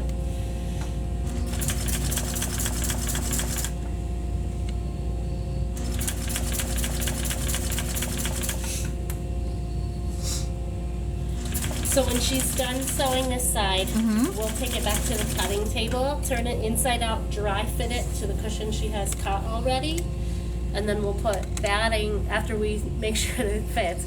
Dry fit it and see if it needs any changes. If it needs changes, we bring it back to the sewing machine. If it doesn't need changes, we put batting on the cushion and then we restuff it and put it on the chair and see how it fits. Gotcha. But she did custom cut the cushion already. She made her own pattern. I don't let my students work from their previous patterns on their chair.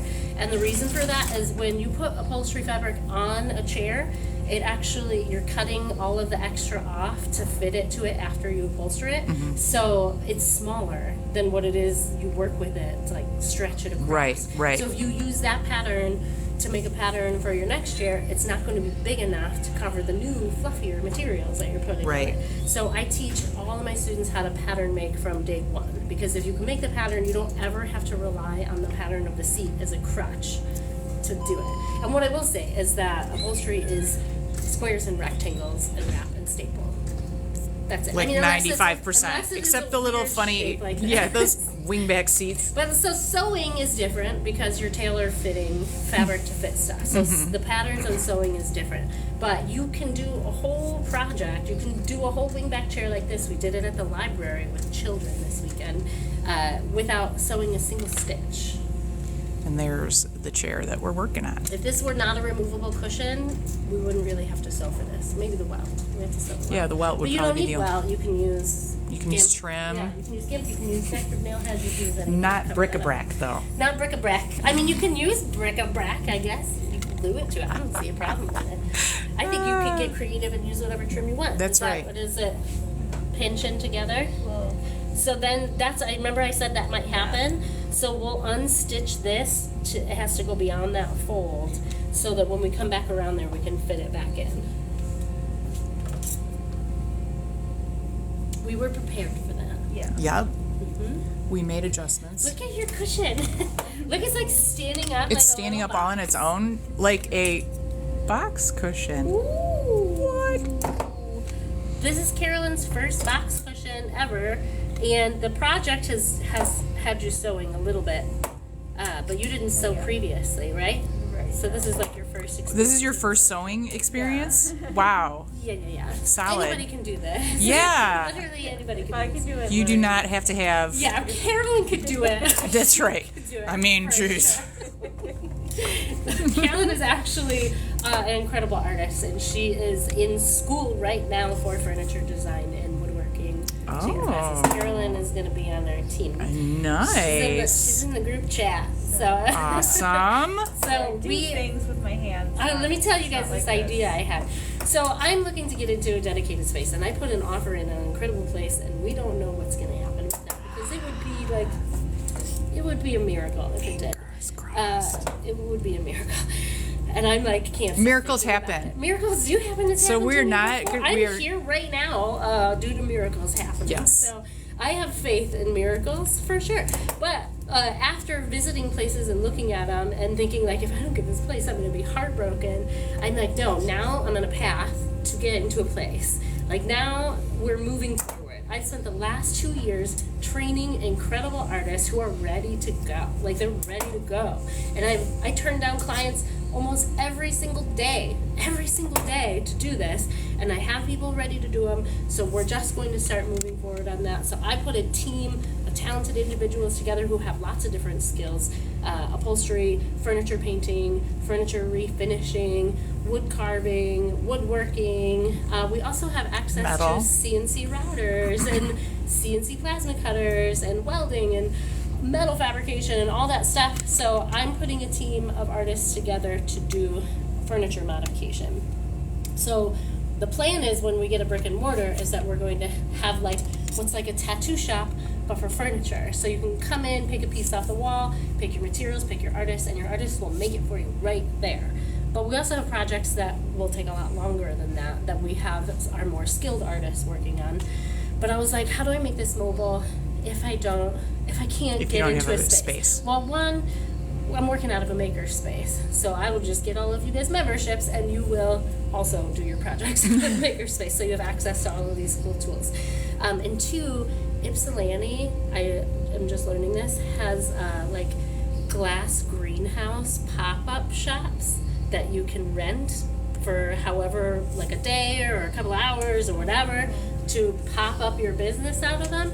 So I will be renting those spaces for us to be working on furniture. Oh in. my Because when I gosh. do live upholstery, people just gather Yeah, around. when you can Like, see that's just it. marketing. Work on your own stuff. I don't even care if you're working on a client project. Work on your own stuff and let people come and watch and see what it is you're doing. Because when we were doing this at my fab shop, I had to lock our doors because people wanted to come in and chat and talk and see and be a part of the whole entire thing. And you're like, I don't have time. Well, now I'm just going to turn it into a business model. There you go. And I'm going to let people come in and talk and hang all they want. But I'll just have a lot more artists working at the time. So that's the plan. If you guys think that's cool, then you should definitely tap the like screen as violently as possible. Oh yeah, So like. that I can get there. Like.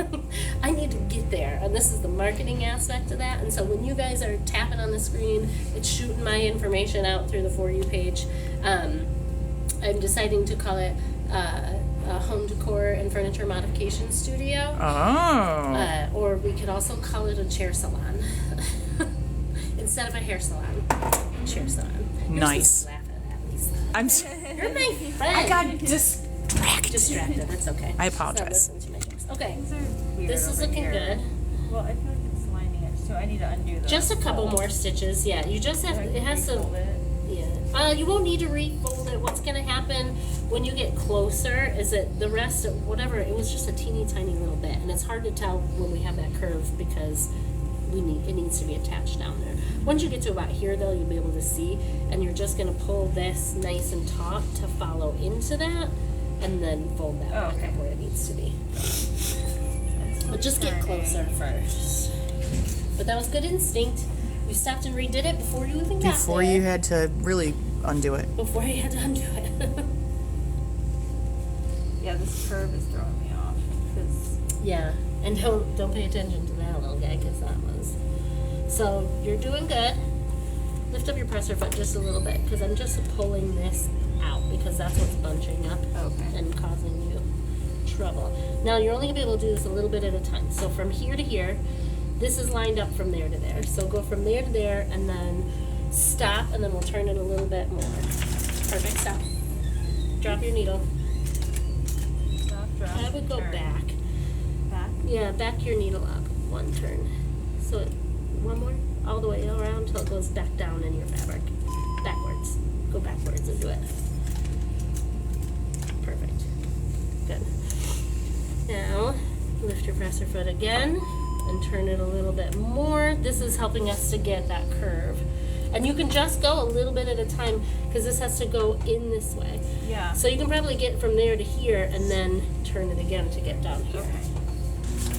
Stay on your stitch. You're getting too far away. Pop up real quick. Lift your needle. We're just going to go back a little bit. Lift your needle up a little bit more. There we go. We just got a little bit away from it there. Okay. Stay on. Yeah. You got it. Stop. Now readjust your fabric. Keep your needle in. And bring that over. Lift up your presser foot so that everything moves with you. Good. Now we'll come down. Don't follow this stitch here because this is where you kind of went a little loosey-goosey. Just follow it tight into there and then readjust. Stop at the end of that line. Perfect. Stop. Good. Needle stays in. Lift up your presser foot and then readjust. You don't have to just do one long stitch non-stop. That's right. Give and go, give and go. Pump the brakes. Go a little bit. Drop your needle down in your fabric. Drop your needle down. Then you can lift your presser foot up so that you can move everything and adjust. And then when we get to about here, before this part, that's when we'll fix all that stuff. Stay on the stitch line. Lift up your presser foot a little bit. There you go. Go ahead and drop it. Okay. Stop. Drop your needle. Lift your presser foot. Perfect. Now you're at the straightaway, so you should be good to go. Stay on that stitch line. There you go. Got it. Now we're getting close to that fold.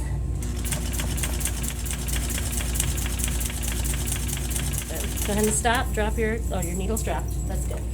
So now we can see where the fold is happening.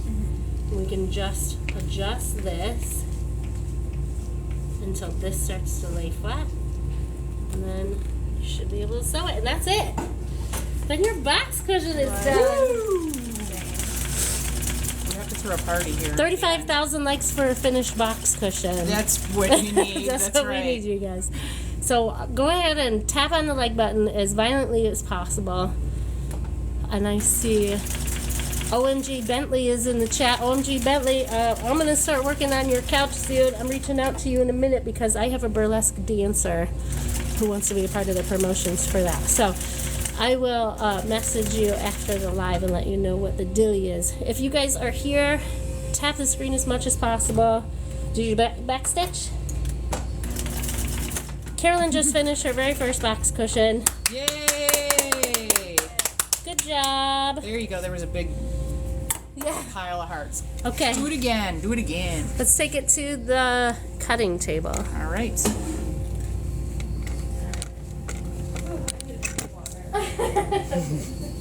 Stressful. Yes.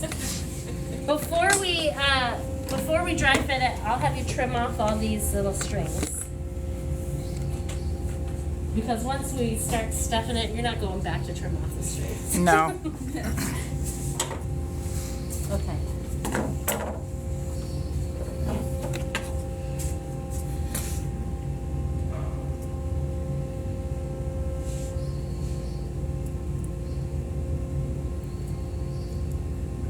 Like, can you see it standing up? Yes, Like it looks the corners beautiful. are Let's go perfectly in there and take a nice look. Look at how it's standing. Well, your mom can't, you know she's gonna go back and watch this video. Her mom watches all my videos. She watches all your And she videos. learns, she comes to class and she's like, so do I do it like this? And I'm like, yeah. She's like, I know, because I love Oh, it." see? You guys don't even She just looks. need to be here. You can always go to the YouTube. I love your mom too. She's very cool. I wish that I had a mom like that. It's a good mom to have.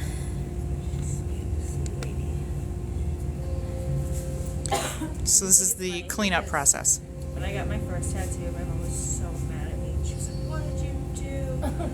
What did you do?" And now to hear her say like, "I love Kim's tattoos," I'm like, You son of a bitch. That's so funny.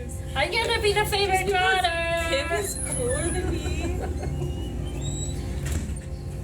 My mom, we used to make your mom jokes when we were kids. Yeah. And my mom Your was mama? always like, how could you joke like that? Like, how could you about someone's mother like that?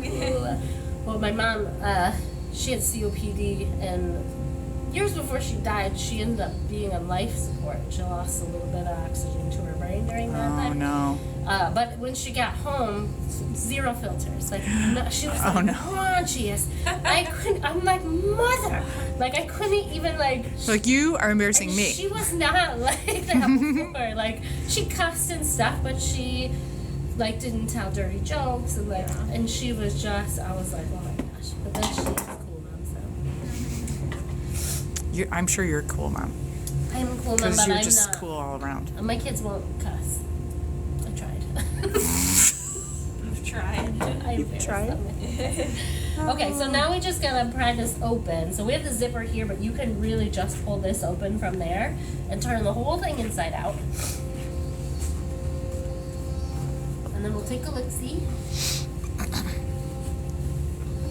This method for sewing box cushion works every single time. No, Every single this is a Have you ever big had to undo your victory. box cushion Um, after sewing it? yes, You have? Oh. yes. I did have to undo it. Okay. So you want to pull these out as much as you can. So they're really kind of tight. Ouch, almost broke a nail. Almost broke a nail. Maybe you need some dip. I do need some strength on these. Look at it. Yeah. I don't even have nails and it like broke. Yikes. Broke back. So see the little stitches in some spots that you Yeah. can see? Oh, look That's at what it. we We're did hearting today. it up. There you go. Super tight to the rope. Now you don't have to go back in and sew tight to the rope anymore. But if you want, after we dry fit it, you can go back in where these spots are and get closer to the rope. If Yeah, you want. I think I will. So you can do that at home too. Whatever feels right. So yeah, now you're right. That goes in. She's like, I think it's too big. I promise it's It's not. definitely a wrestling match. I'm not gonna lie. You got it. I think I broke a sweat when I did the one on my settee, shoving that cushion in there. So we're dry fitting it right now because this process Hi, Betty. in and of itself can be very damaging to the batting that we have to put on top. And some upholsterers will even make a box cushion out of ticking fabric and put it around that part before they put the cushion into the cushion cover because the batting can get stuck in the zipper. You don't have to do that. Like even furniture companies don't do that. Like Art Van doesn't do it because of the cost of materials. You definitely want to do it if you have like a Fragile fabric. feathers or feather pillows. Or, Oh, feather pillows. Yeah, yeah. So here's what we're gonna do now. We want to make sure that it gets like fit in all the way. You can see it's kind of like twisted. You can reach your hand in here, and the first thing you want to do is pull the corner into the corner. Do the same thing on the other side. Then these seams, see these seams here? Those can all get pushed down the side so that it's going down the side. See how flat this looks right now? Yeah. That's because there's no batting in there. Okay. So the difference between that cushion and this cushion here is batting. And batting puts like a layer of air between the foam and the cushion, so it makes it a little bit more fluffy and dynamic. It's the floof. What we don't account for the batting when we're doing our measurements. So when we cut the foam, we're not accounting for the batting, and when we cut the fabric pattern, we don't account for the batting because the batting is a filler. It fills it out. So if we counted for the batting, it would still look flat. It would be loose, yeah. This looks good. Now let's see if we can zip it, and then see how it looks on the chair. Did you lose the zipper? It's on the other side.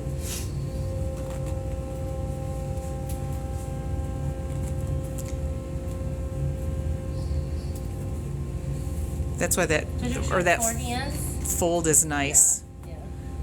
because then it hides the zipper. If you Even poke though it does this hide it on you. seam down, see how it's kind of flipping?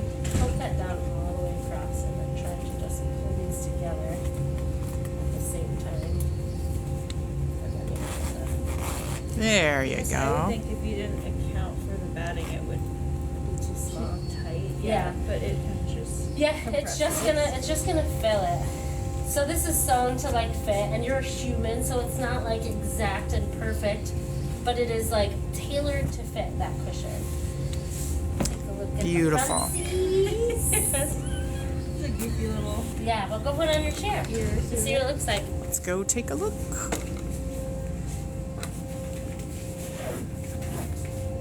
Oh, look at that. I want everybody to pay attention to what it looks like right now and what it is going to look like once it has the batting on it. 'Cause Yes. it's so flat. Like, it's so flat. It is. You can see everything. It looks That like it's batting an is old gonna cushion bring that's this all up. smushed. And this Yeah, looks there is great. like room to it. Yeah. That's surprising. Yeah. So, Ooh, it okay. fits. It fits. The cushion looks great. Now we need to make it look fluffy. So we can take this out and we're going to glue some batting to the outside of it. So now we'll get the batting for you.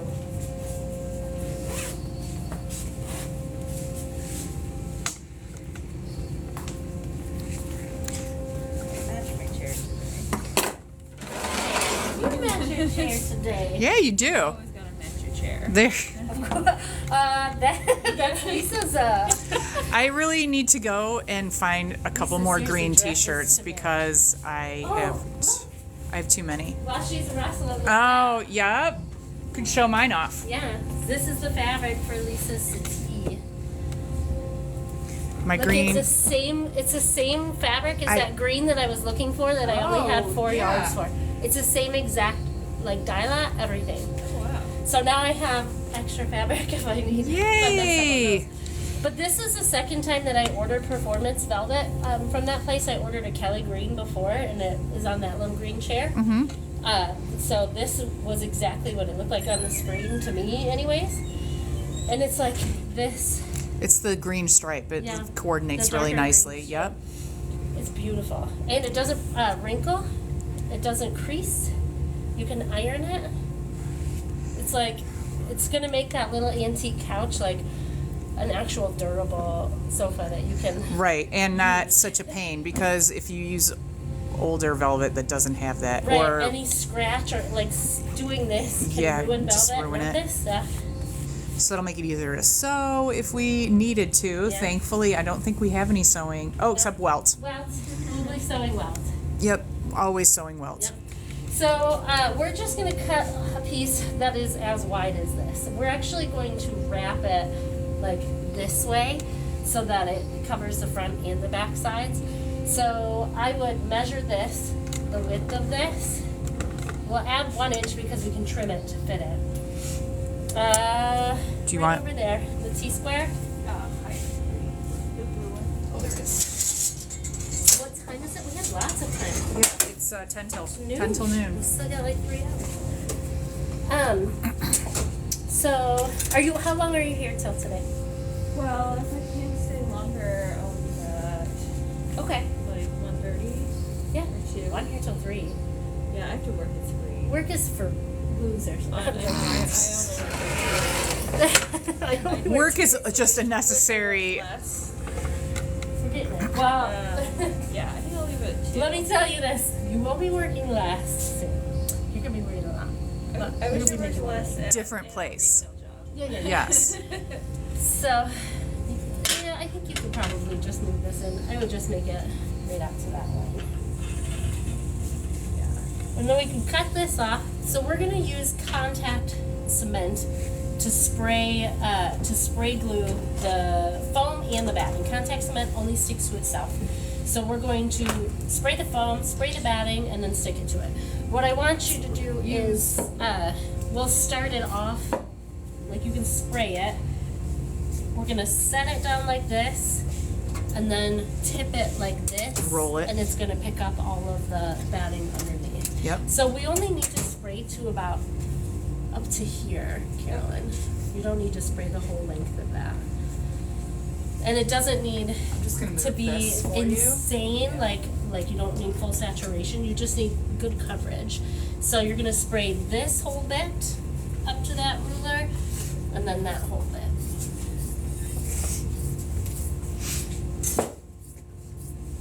Hot tip, I got that glue, which is kind of like Spider-Man's web when you spray it out on clothing. Uh-huh. And we ended up using duct tape.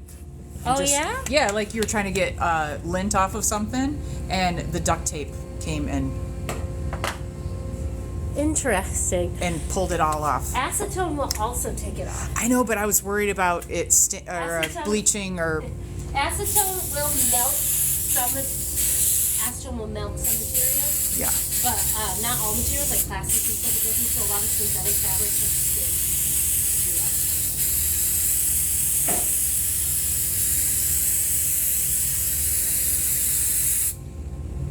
Perfect. Nice. The foam, we need to also spray that. On the sewing machine. Oh, no. I moved it. It was me too. So we're gonna start it at this side. So you can spray both sides right now, and the end, the face right here.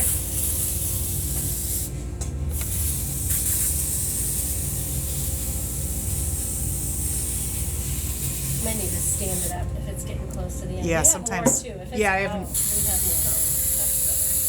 That's better. I use mineral spirits to get it off the table. Oh, you do? Yeah, oil will take it off too, but oil's not great for fabric. No, No. not really. I always end up coming home with it all over my fingernails. And then like batting stuff to your fingers. Yes. Yeah, yeah. Then. Alright. So now with the back on this end, the back of the cushion, perfect, any side of it will work. The back has to be like that. We'll lay it down. And now it's stuck. So now you can pick it up and flip it. I've already done that with fingers. Yep. It's And now- unavoidable. So this part can come all the way to this end. You can glue it there. First, let's trim this off.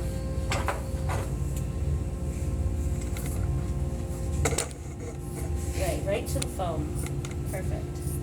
And why are you trimming it to the foam on the back? So that it's nice and flush. So when we go to glue this up, it'll glue up flat up against that. And then we're going to trim that flush with the batting on the top so that it doesn't lump up in that area and make it look weird and lumpy. So you can put some glue here and put a little bit of glue here. Maybe to stand it out. There you go. She's got that engineering brain. Right? How do you get the angle? That's like the thing. So I like to pull it right up from there, and you can walk it over all the way. Wonderful. So now we're trimming everything to the edges, and then we're gonna just put panels on the side. Also, don't use your fabric scissors when you're cutting this with the glue on Yeah, it. we have special We have shitty scissors. junk that we use. scissors. Garbage. The garbage scissors, yeah. Which can be cleaned with acetone or oil and resharpened. Yes, because But they're it's just metal. we have dedicated scissors for things Just such that as purpose.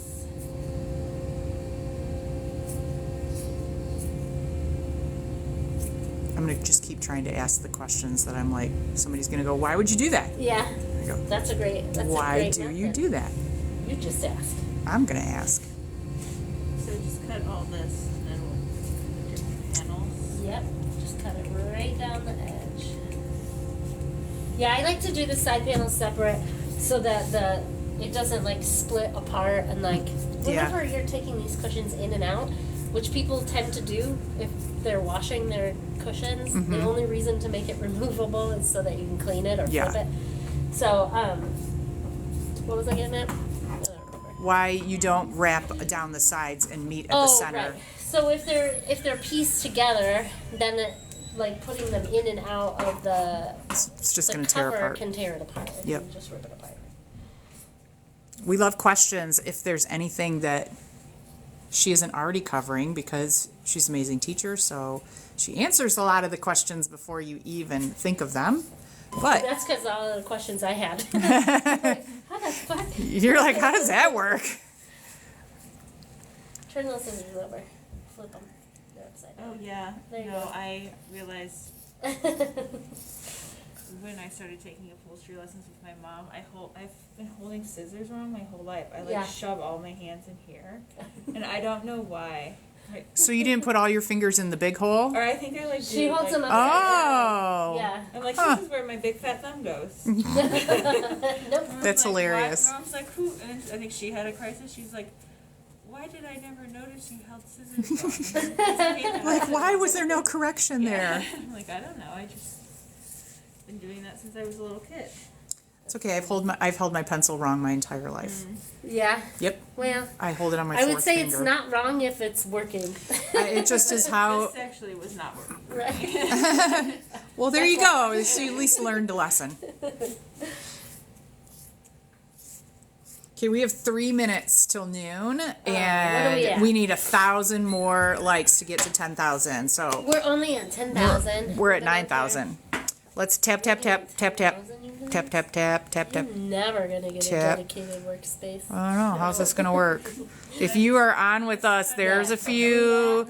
Just keep tapping it. You can do it a million times, and then all of a sudden, up here at the top of your screen, you're going to get a little heart party if you keep tapping and make the Little heart party. thing go across. There we go. Keep it up. Keep it up. 9.2. How many? Still Good. more than That's 2 right. minutes left. If you get it 9.3. wet, it won't really I'm going to keep counting down until we get And I there. will say, it should go a little bit further out. onto Hey, the Philip, edges, welcome. so it Hi, doesn't- Betty. Robin. Keep liking, tapping. Even if you get a party, you can have a double down party. Yeah, you can do it party all twice. day long. Just keep doing it. Parties Look are at fun. it. See? You guys are magic. 9.6. Fantastic. I'm gonna get you a better pair of scissors because those ones are getting pretty gummy. 9.8. Holy smokes. Oh, Keep yeah. going. Okay. What can we do in the last 2 minutes? Maybe 15,000 can happen. I mean, How many people are in here? where does it tell you that? Up at the top. Up at the top right with in the little 16. Those ones aren't working either, are they? Let me see. But these 16 people are So these are mighty. only sharp, You like, guys are right going here crazy, in and this I love area. it. So It's if you just perfect. keep that, I just set this on the top flat. And then just Beautiful. move it out. See, you ask and the internet gives. Oh, that's They come blazing with hearts. Amazing, you guys. Thank you so much. This helps spread the word. It really does. So it helps my stuff get out onto the For You page so that people can see it, and then when people see it, they learn that I teach upholstery workshops, and they sign up for classes, either in-person classes or virtual workshops. That looks excellent. Right, and we're in the Ann Arbor area, which is really close to Metro Detroit. So if you're not in this area, you can always travel here. The airport's only about 30 minutes away. But also, if you're close by, you should come check it out. Kim's got several options. She does 4 classes over every weekend pretty much. Friday, Saturday, Sunday, Monday. So give yourself a little long weekend and come out. Like that. 4 classes for the price of 3. Buy 3, get 1 free. All right, noon, and we already made it to 11,000. Oh, you guys. Oh, wait. So sweet. Just a little bit further up. If you tip this Okay, up, that's there you easier. go. That'll make it. It was just coming like about an inch up higher than you wanted it to. And once you touch, it's too late. Yeah. Then you're like tearing it apart to get it back off. Excellent. This is the last piece, and then we can. We're stuff almost it there. for Stuff it back in.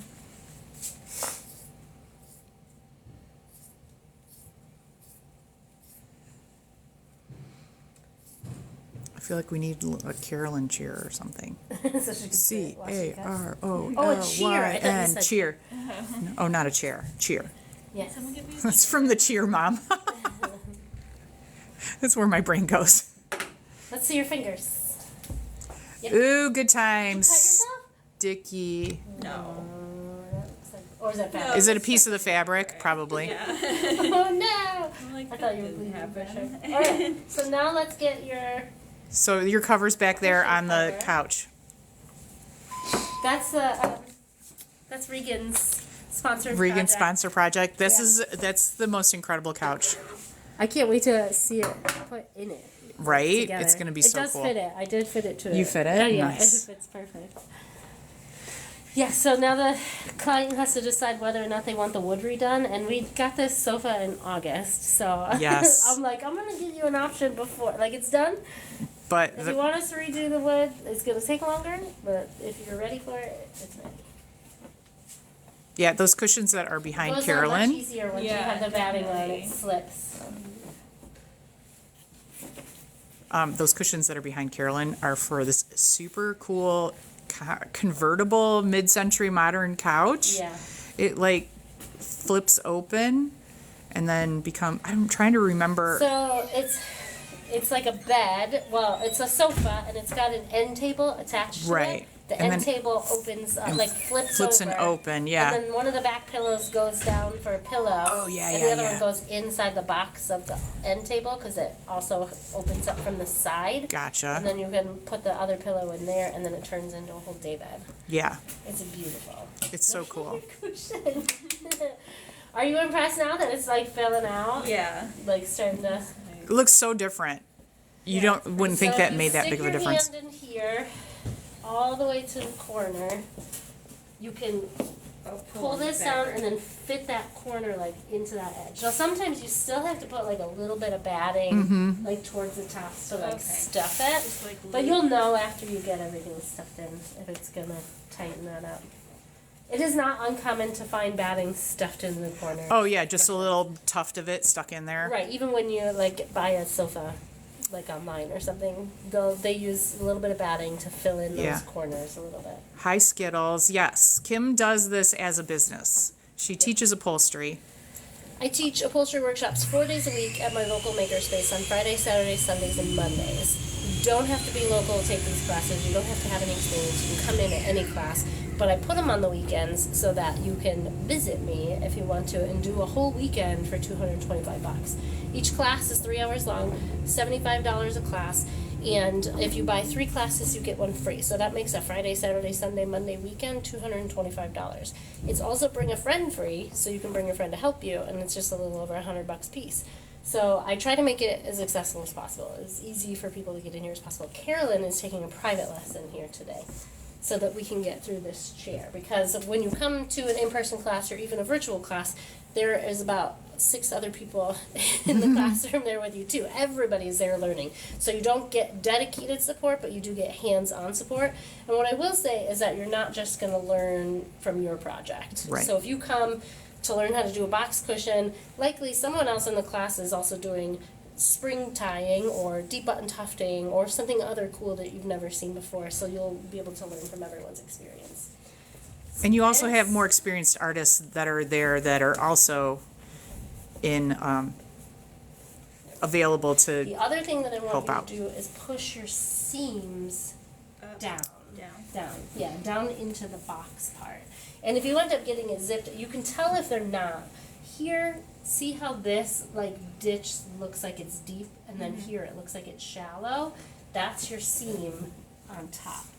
So when you go to push it down to the side, now that looks Oh, I even see. and consistent. Micah eBay wants to know, what do you work on if you're from out of the area and you're traveling in? So If you're flying. Right. So I have a storage unit full of stuff that you Full. can use. I actually have chairs that I picked out deliberately because you can do any skill on them. You did that when you did your 12-hour Yes, workshop. yes. So you can do spring tying on them, you can do deep button tufting on them, you can do welt, you can do decorative nail heads. It's just like a simple little dining chair with a seat and a seat back that you can upholster. Yeah. It's like nothing crazy. But I have stuff like that. I have other stuff you can choose from. We've had students get stuff on Marketplace while they're out here and then ship it to themselves. There's So, also a bunch of thrift stores. oh yeah, Oh, there's yeah, a there's- ton of great Yeah, thrift stores come a out day early and go thrifting. We'll come Super during fun. move-out season. Oh, You yeah. can find something on the side of the road. At the end of school, yeah, and That's there's like all kinds of happening stuff now. all over the place, right? I will say that they don't have as much cool stuff because they're college kids and they get Yeah. like the really cheap stuff. Right. I buy everything from IKEA. Yeah, and then they throw that shit away when it's out of control. Virginia is asking, is there a reason why some cushions are heavy? I guess. So cushions are made with a lot of different types of materials. Some really heavier cushions that you might feel, even if they're removable, could have springs in them because they do have removable cushions that you can get like spring boxes or make spring boxes and put them in there. A lot of times the really heavy ones also have cotton batting in them. Cotton batting is very, It's very heavy, yeah. or different like horsehair stuffed in is very, if it's a fully stuffed horsehair cushion, that is very heavy material too. Also, So- density of the foam. density of the foam is going to matter. This is just like this is a high density medium firm foam, so it's pretty lightweight. It's a lot more lightweight. Your chair weighs a lot less now than it did when you brought it in, yeah? Yeah. Because they had cotton batting and all that stuff with it, yeah. So it just depends on the material that it's made out of. All right, this is looking good. Now flip it over and check the other side too to make sure your seams are Oh, yeah. that way. It does look good. What do you think? I love it. You love it. And then we're ready to start zipping it up. So flip everything first. Get your seams where they're supposed to be. I don't know where your zipper is. Oh wait, so these seams are going in this way? Yeah. Yeah. Okay. When you get closer, like as you start to zip it, you can make sure that they're in the right spot. Like as you pass it. I don't know what your zipper is though. Says, I was taught to round the pillow a bit and use silicone spray to slide the prepared fill into the box. Huh. I do know I haven't used it yet, but we did get this like plastic film stuff that you can Oh, wrap it cling and then film. use a vacuum. Yeah. And it kind of sucks it all in, and then You you dig in slide it? it. I have some of it. I've I never haven't done used it. I haven't used it yet because it went in. We didn't need it, but we thought we would. I used to have a foam stuffer that I got from this guy who did upholstery. It's where I got my button press and my clinch it tool from him too. But it was just this big contraption with a wheel on it that was like a steel box, and you put your cushion in it and you do the wheel and it squeezes the cushion together. Gotcha. And then you slip your cushion cover on it and, And then- release it and it then pops. and it pops it right in there. Vicky, don't be never held used it. back. You should do that antique sofa. She said she has an antique sofa. She wants to get the nerve up. You can do it. You can do it. You can do it. And if Especially, you're- she's covered piano benches and stools. You already have like some of the essential skills. Well, I'll say anybody can do this. They don't have to have any skills at all. They No. can learn them as they go. Right. When you're taking classes with me, I do a very hands-on experience. So you bring your project and I walk you through every step. And you can come to any class. Like, a lot of people are already going to be going at the same time. Well, and would you say because I have a little love seat that someone gave to me, and I've just been storing it in my brother's barn. Would you say that it's not? Is it harder or is it just bigger? It's just bigger. It's just Yeah, bigger. It's the same. A chair, Yeah. but bigger. It's Yeah. just a wide chair. Yeah, it's just a bigger chair, and the only thing that takes a little longer is that across the length of it, it's just a little farther that you gotta staple things down Yeah. and do stuff. It's Yeah. It's no harder than a chair. My favorite projects to start people on, the best project that you can start on is a wingback chair. That's what Carolyn's working on right now. A wingback chair has just about every upholstery fundamental in it that you would need to learn to transfer skills to any other upholstery project. So it's got the cuts. You can do it no sew or you can sew. You can do a whole wingback chair without sewing a lick of anything. Welting can happen on there, single welt and double welt, deep button tufting, channel back tufting, decorative nail heads, spring tying, sinuous springs. Like I've seen every possible upholstery scenario happen in a wingback chair. So it's a really good one to learn on, because if you can do that, you can do anything. Skittles, this is a very classic box cushion Yeah. because we're putting it in this very classic wingback chair over here. So it's exactly what it calls for. Vicky says her husband worked in furniture and he turned the covers in wrong side out so they could go on. I've done that with a duvet. Yeah, I get Yeah. that. Yeah, that makes sense. It's an option. It's a nice So a little bit thing of a you can curve try. to it, which tells me that it is a tight squeeze, but I think we can, I'm gonna see if we can push it out. Otherwise, we might have to take a little bit off the back, because we don't want it to look like a curve when it's sitting down. So it's stuffed. What I might do now is, see how it kind of like goes like this?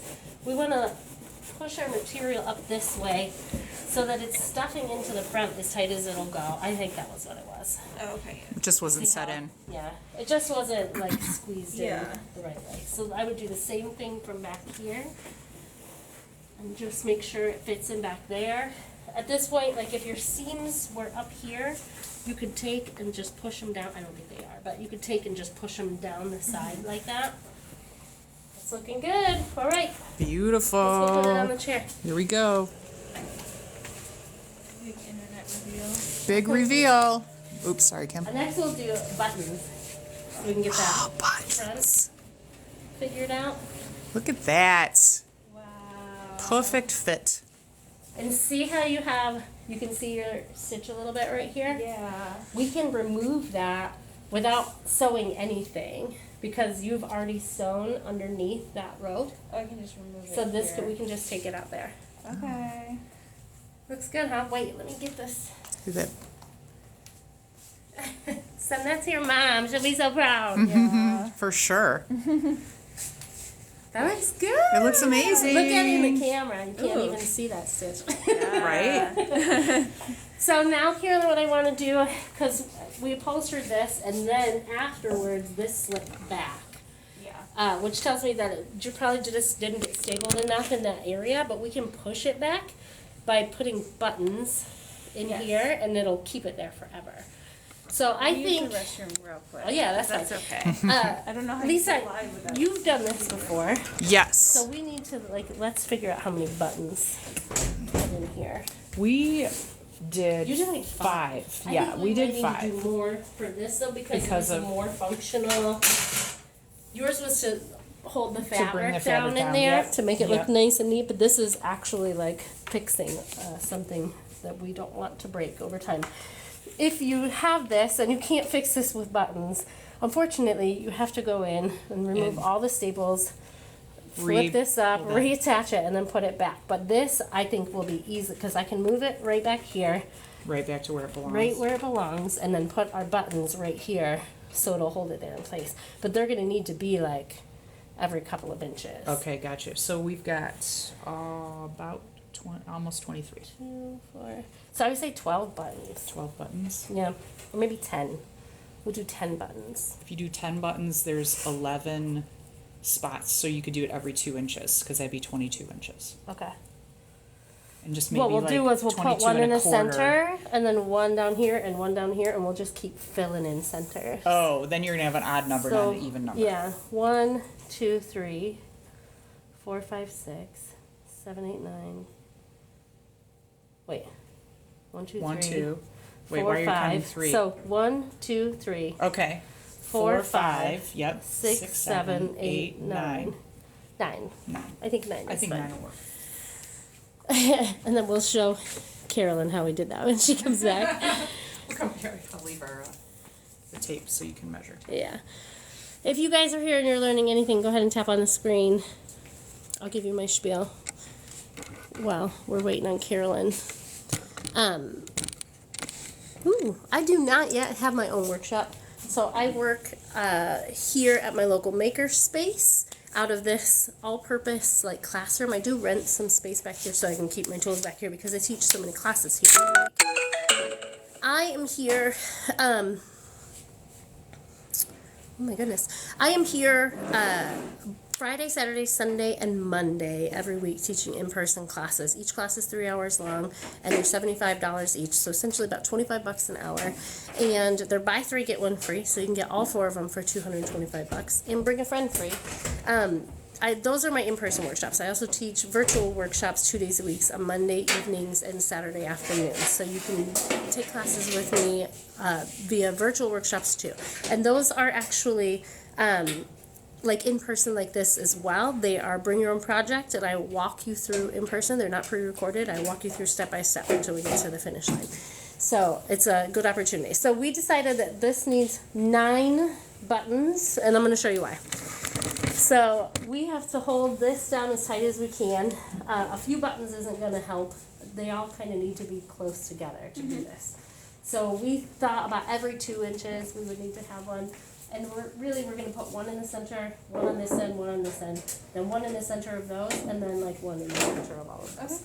So I'm going to show you how to make buttons. Yay. Are you ready? Yeah. Okay, so we'll go over here to the button press. Now, ideally, you would want this button press drilled, like bolted down to the table. But this is not my workshop. I'm not allowed to do that. Oh. I can't bolt anything down to the table. Oh, that is a sliver. Do you want me to turn around? So I can... Let's do this.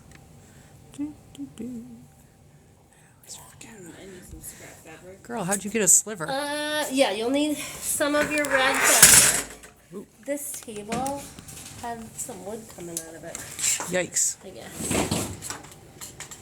So I just clamp this down because you do kind of have to use your whole body weight at one point, like cut it. Yeah. So it's got to be attached pretty good. Why am I blind and I can't see the flip? To flip the camera, because I'm going to turn it around so I can watch. So it's these 3 little dots. Oh, and I would say you can probably take this off so that you can get like clothes. Got you. Okay, so this is the die. We don't need this quite yet. First, we got to cut the material. So we put a little silicone base on here. This is essentially just like a hammer or a pusher. Like, there's a lot of different types of tools or whatever you can use to do this. This is designed for buttons. But you can also get dies that do snaps and rivets and all kinds of stuff. So it's a multi-use tool. You can do a lot of fun stuff with it. This is the die to cut the fabric. This is shaped to cut and fit this die for this specific button. This tool, the button press tool, is like $300 to $400 brand new. I got mine used for $40, but it also came with a clinch it tool and a cushion stuffer and zippers, and apparently a lifetime supply of those clinch it brackets, but we're already almost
You're at like 22%. Yeah, that's a good question.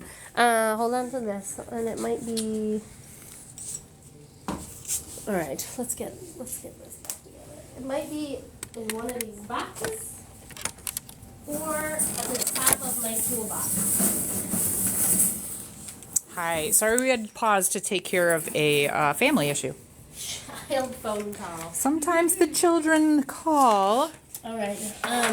So yeah, I'm not 100% sure where that charger is, but it might be at the top of that thing up there. All right, I'm going to do this all right, so I can look around. This particular die, this is $400. This die is like $200. The die to put the button is like $300. It's very expensive. I did find this button press on Amazon for like 88 bucks, and it came with like 5 different size dies for 5 different size buttons and the buttons. I haven't tried using it, and I haven't set it up, or else I'd be showing you how to use it right now. This cutter in particular will go through more layers of fabric better than it will go through less layers of fabric. Okay. So we really want to fold that up a bunch.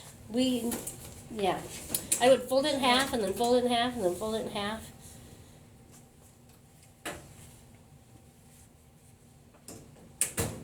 Perfect. Yeah. I think that'll work. We can probably get 2 out of there. So we set this under the button press here. Let me get this set up so they can see what you're doing from the side. Sorry, I'm trying to see, find A charger. charger. Go up front and ask if they have a USB-C 3 charger, because it looks like they may have taken my fast charger, which happens from time to time. Okay. So now, this is, when we're cutting a hole, it's more of like putting as much weight on it. When we're doing a button, it's hammering it. Okay. So this, and you really got to put a lot of pressure into it. I'm going to hold down the table, and you're just going to keep pushing that until you hear it cutting through. Keep going. All the way. Even more. Isn't that hard? That sounds good. Okay, so now you can lift it up. And what I do before I do anything is I give this a spin so it'll cut through whatever layers. And then when you're done, there you go. Okay, so just create You can some pop perfect all little of circles. those. Yeah, cuts perfect little circles. And you can hand cut these too. You don't need a $200 die to do it. But it certainly makes your job faster and easier. They don't have one? She won't let me take it. Oh, she won't let me take it. That's 8, but we'll just do extra. Yeah, we'll do extra. So this, we can put back in its place. And you can set that die on top. The other way, the knife, the sharp part is the other side. There you go. And then we'll cut some more. I have a cord in my car, but I don't have a bread. I don't have a brick either. I know someone's got my charger somewhere because I had it. Did you check the top? I looked across there and didn't see it, but that doesn't mean Yeah. it's not there. Is it white or black? Black. That's not it. It's got a black box.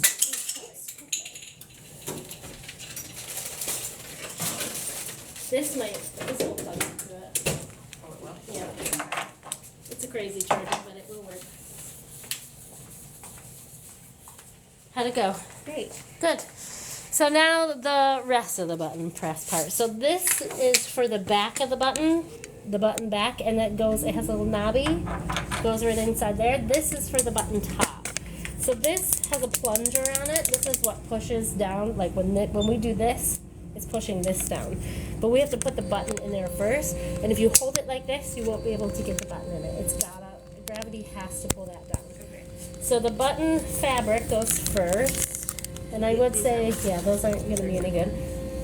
And that goes face down, just like this. And then the button top, that's actually been used. You can just toss that one. Looks like it's been hammered. Goes right in the center, and then you want to push it down in. Now you want to make sure that fabric pulls up evenly on all the sides. Because if it comes up short on one side, your button's not going to work. Apparently there's an echo now. Oh, no. Sorry. So I wonder if it's from answering the phone. I wonder if it is from answering the phone. So then the button back goes eyelet side down, in that hole. This goes right on top. And then this just gets hammered down. And Oh, that's Monica it. says no echo. Maybe it resolved itself, hopefully. Or maybe someone else is just getting it. Yeah, echo. or maybe it's just on their own. So, button back first. Put the button back in this part with the eyelet. That's this one. I always forget the button back. That's why I do it first. Right? Because if you do it without a button back, you just ruin the top. Yes. Because you crimp it and nothing's there to hold it. Right. Then the button top. Good.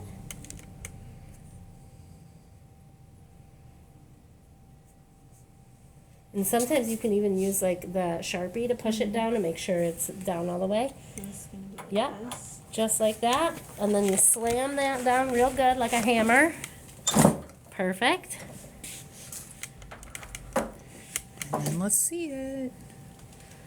Oh, it's got a little puckering. So maybe I didn't do it evenly. Yeah, it looks like That's the this hardest wasn't part. Around perfectly evenly. It's a little up. What I also like to do is try to pull it apart to see if I can pull it apart. Good thing we made extra. This probably is still usable. I'll say, like, I put a little bit of super glue on that and then turn Yeah. it over. So if you're at your last button, I would still use it. I would just make sure it gets glued. Just want to see this part that you're doing here. You need the button. Oh, you need first. the, yep. There you go. And if you push right from the center, yeah, Yep. perfect. Excellent. Give it a good slam.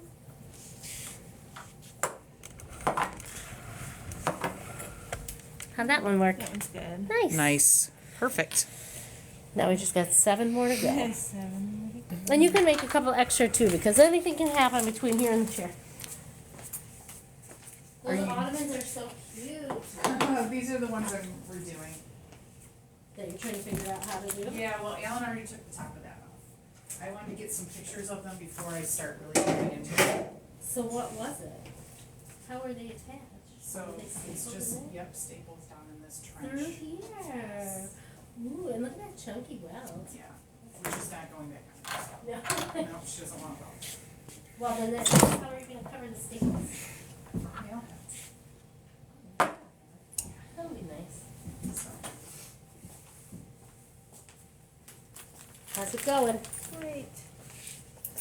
are you good over there for a minute? Yeah, I'm good over here. If you guys are just joining us and you're learning anything from us here today, all I ask is that you tap the screen as violently as possible so that my information will get sent out to the For You page and then people will find out that I teach classes. 3rd button? 4th? It's usable. 4th.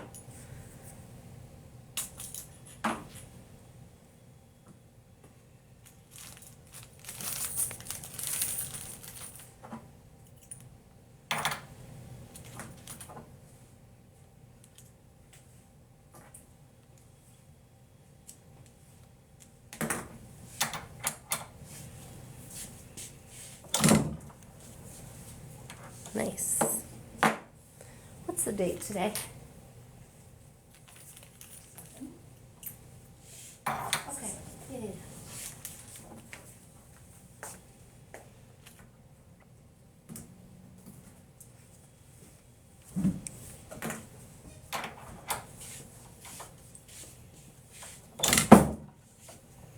It's fun to smash things. It is.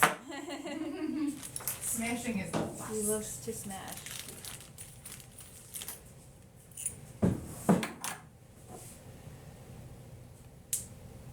I just got a calendar notification that the National Upholstery Association thing is tomorrow. And I'm like, no, that's next Tuesday. And I'm like flipping out.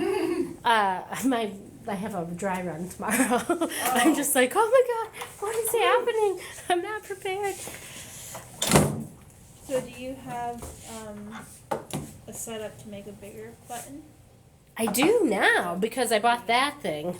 So I have, I think, up to like a 2-inch button. Oh, cool.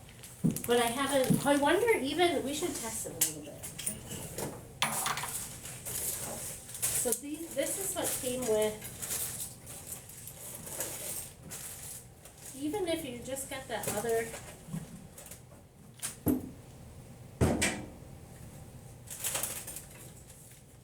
button press for the dies, I think these dies are usable in this press. Because it's the same, oh no, this needs a, so the plunger on this one, there's like a rod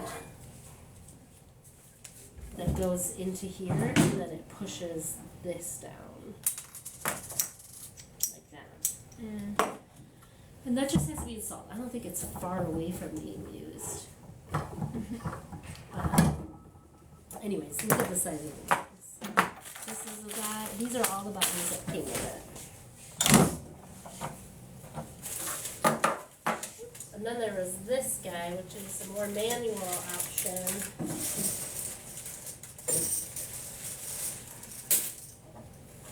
Here's some big old buttons too.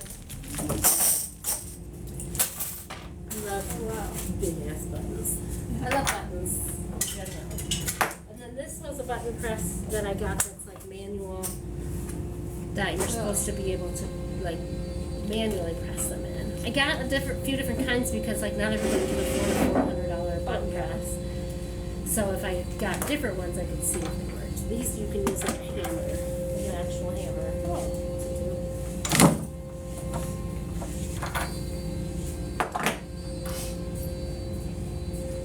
Okay, we're good. We're good? Alright, well let's get, so I've got a series of these tufting needles we can use because I think we're going to need long needles. And we can mark the chair too where we want these to go. So let's do that first. So first we're going to find the center of the chair. And we can use pins for now, and then we're going to replace them with giant needles. So there should be the pins right on top of the box there. So I'm going to just raise this above so you guys can see on top what we're about to do.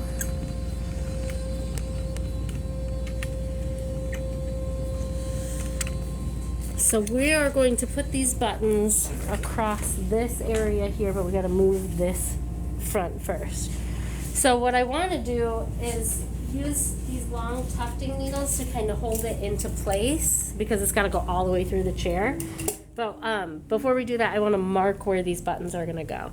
So this is moved pretty far forward already. So we're going to measure for the center of this first, and we're going to make that first measurement. So just from like side to side.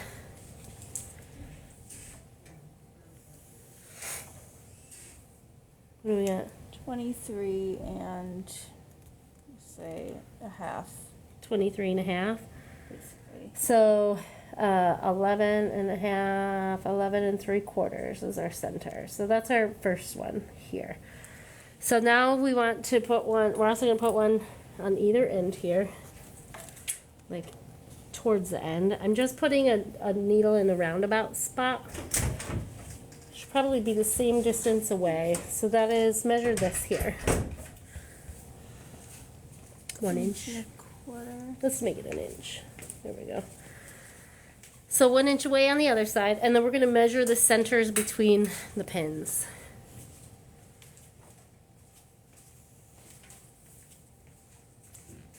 Oh, We'll call it 10 and a half. 10, 10 and a 10 half. and 5/8, 10 and a half.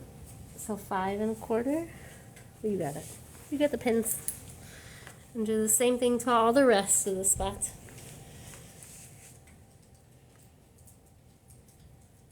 Let me know when you need me over there. Alrighty.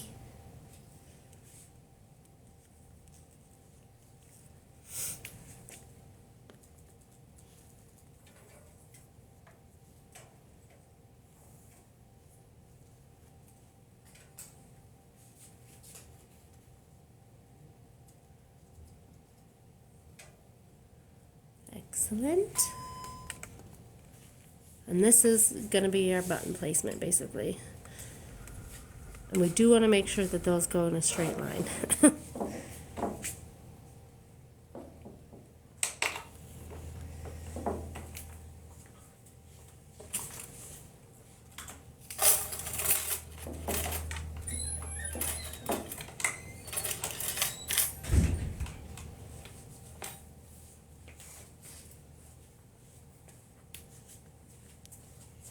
Excellent.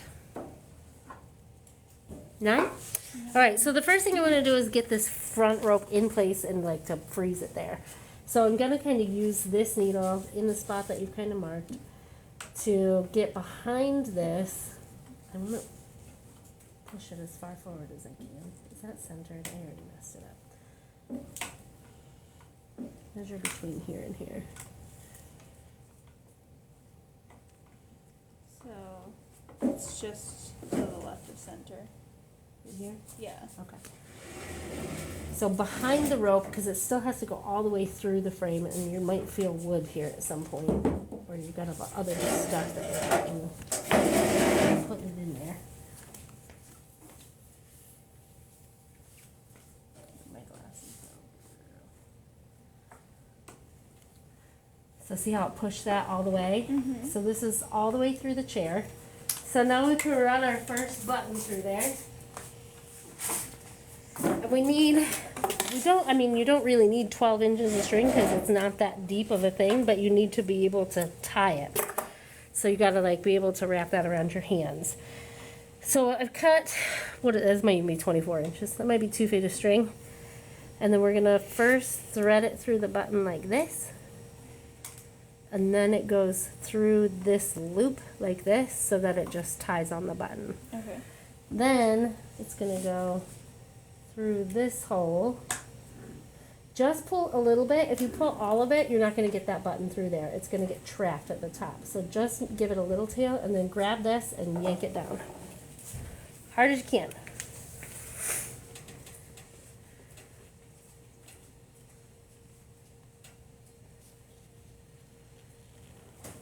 So let's back it up. That's okay. What I want you to do is grab it and like pull, like real hard, like jerk it. Because you need to force it, there you go, through those layers. Perfect. Okay. So pull this all the way through. And then you can tighten that into place, and it's even going to move that rope forward just a little bit more when you do that. I don't need this needle anymore, do I? Nope, you can take that whole thing off. Just pull the whole thing tight down. There you go. Look at that. Okay. And I want this to end up like on this whole side. I want it to push that rope forward. So go ahead and pull tighter. That looks great. Okay, so now we're just going to tie it in a knot. And you kind of have to access that from underneath. So you can either choose to tip this back, which I'm happy to hold it for you. You want to tie it as tight as you can. All the way up to the bottom of the frame.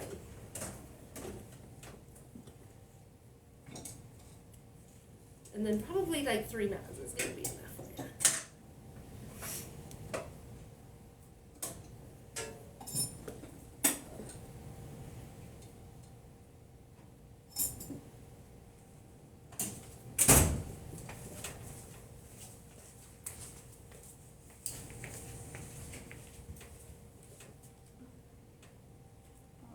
Nice. Okay, let me set this back up. Now the other thing is you'll see this is kind of setting on top of there. This little knot needs to get in that hole. So I just take the end of my needle to make that hole a little bit bigger so that it can push down there. Can that be tied any tighter? Is it already tight? Okay. Let me take a look at the bottom. We need to get that a little tighter.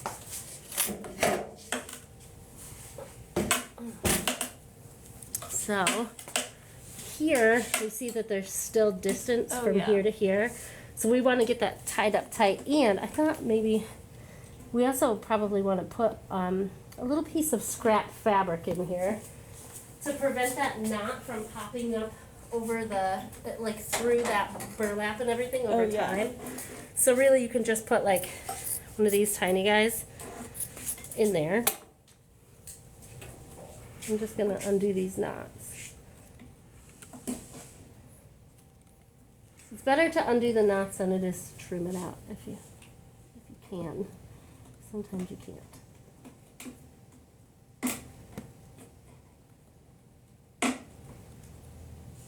Gosh.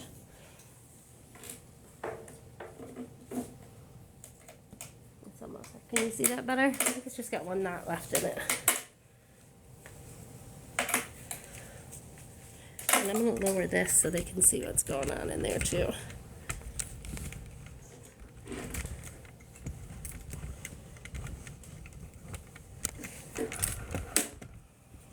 Okay. Hold on, let me get in there tighter.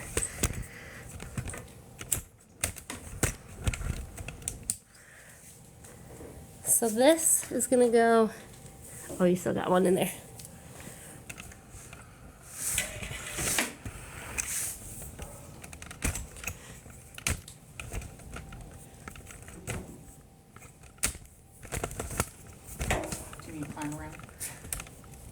I'm just trying to get the angle so we can see.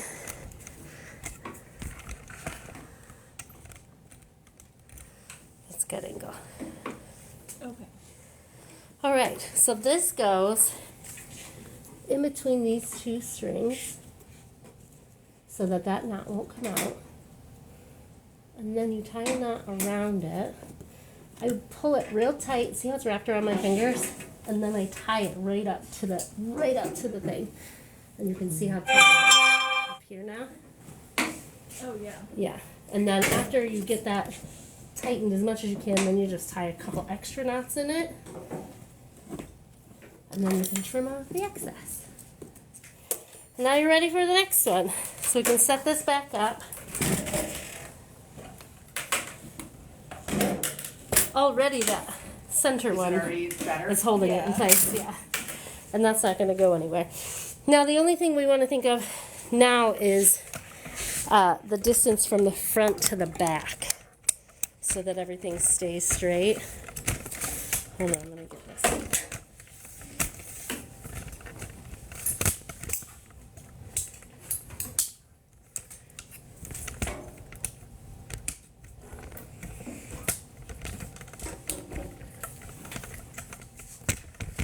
All right.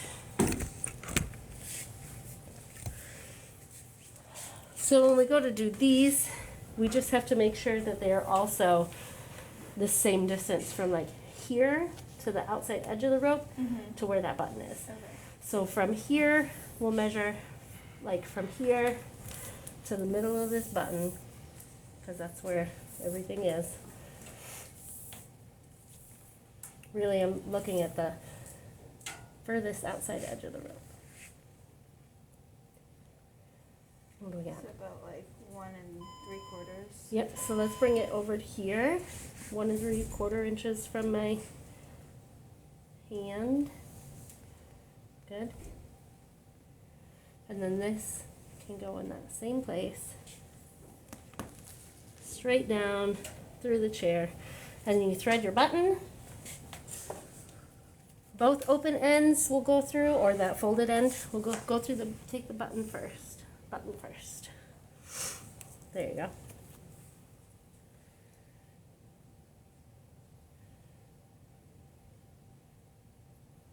Perfect. And bring the open ends of the string through this button. Oh, okay. So that'll just tie that in a knot. And then these two ends you can thread through there. You can probably trim that so that it's even.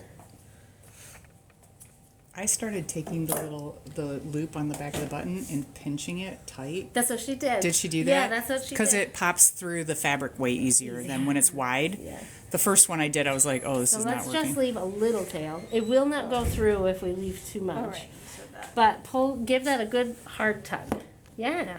And we got it right away. Nice. Nice. I was scared of it the first. Yeah, I know. it was your You got to first get the one. feel for it, I right? was like, am I gonna jab my artery on So camera? this, it doesn't. I was like, it feels like it's going further, but it doesn't. It looks like it's all going in a straight line here.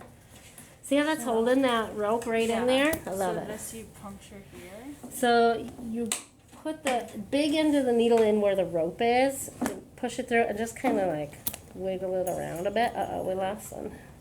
And so that way this little head will poke through that hole. Ideally. Oh, we You can lost always a go pin. back through and use the tips of scissors Yeah, just to poke create, it like, a through a little space. bit. Yeah. Some of it just depends. Oh, yikes. It's my danger bowl. It is dangerous. So get up. You might need to get under there to see so that you can tie it. Let me cut a snip of this off for you because you're going to need to put this in between it, remember? Your little anchor. So this goes in between the two strings. Open them up. And then you tie it. Oh, hold on. There you go. And you tie that in place.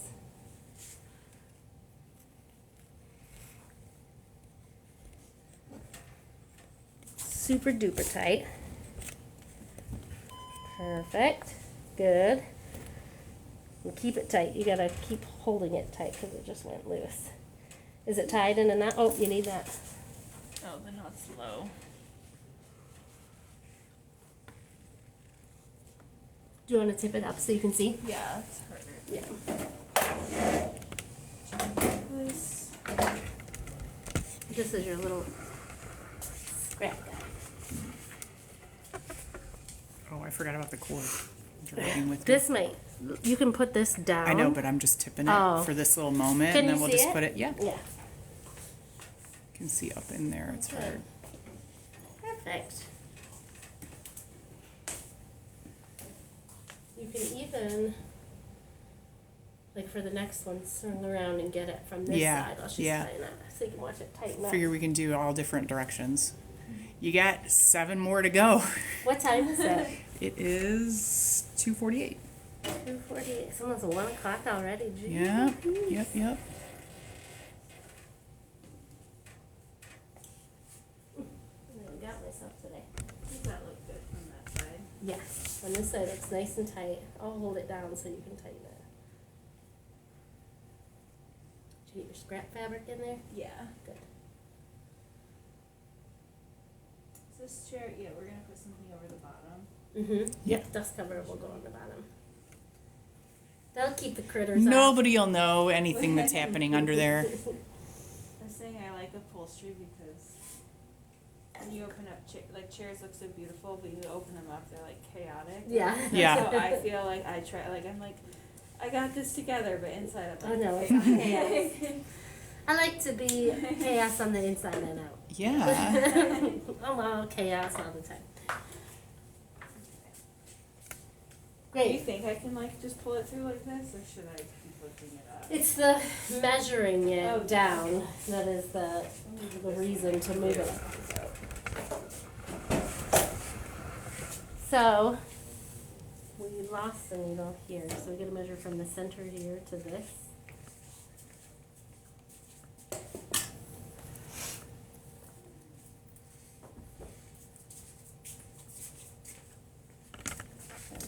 And then 3/4 inches. I put my hand on the side because that shows you where the front is. 1 3/4. Nice job. You got it. So here's your needle. Put this in first, right where that needle is, and just shove it all the way down to the bottom.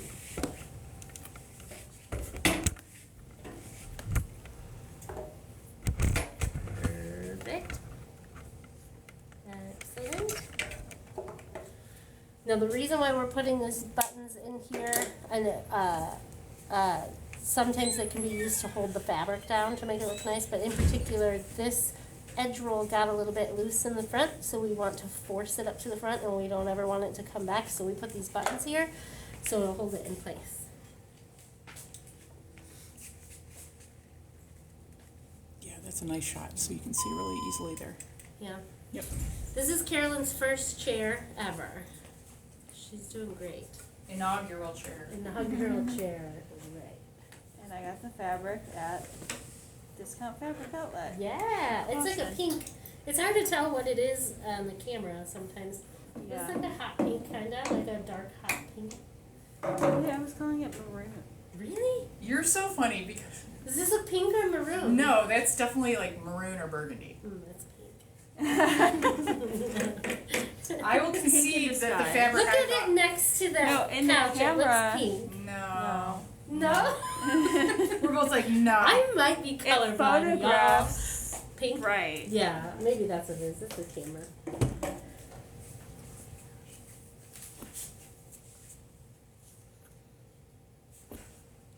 So, remember I said you'll never get through Oh, you're right. if you don't leave a lot.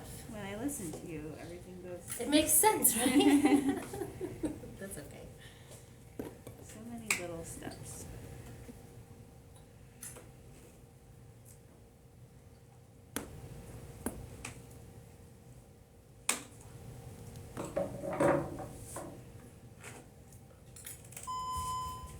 I need one of these. I'm gonna cut a bunch of these now.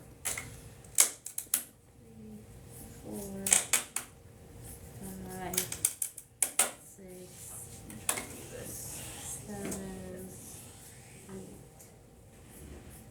9. This should be enough. Do you want to tip it, or are you gonna try and do it like that? Well, I can hold it. It's not efficient.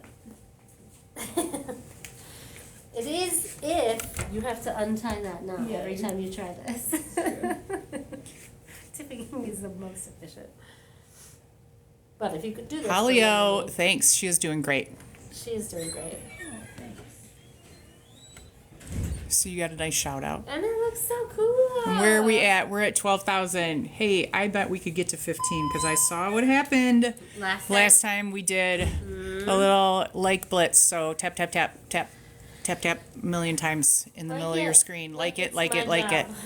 Because it is my job. If you guys are just tuning into this, today we've already made a box cushion. Now we're putting the buttons in. We'll probably wrap it up after these buttons, right? You gotta go to work today. It's like Yeah. 1. You say you can stay till 1:30? Yeah. 1:30 Two ish. if I'm 2. care about being. 2 if we don't care about work.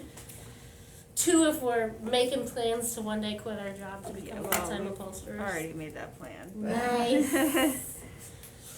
Just gotta pay my rent. This looks good. So, If someone on the internet wants to pay my rent, I'll quit my job right now. we got any sugar daddies in the mix? Right? Sugar Carolyn, daddies. show 'em her face.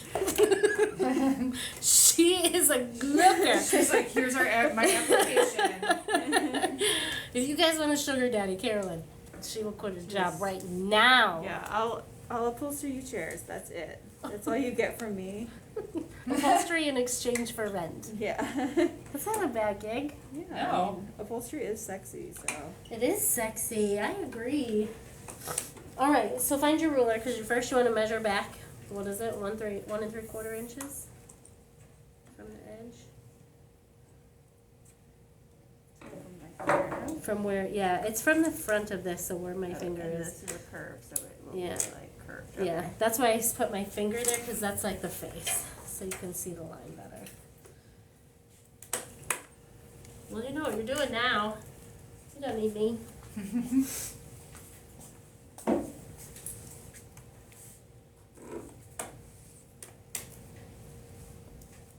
Is there wood there? Yeah.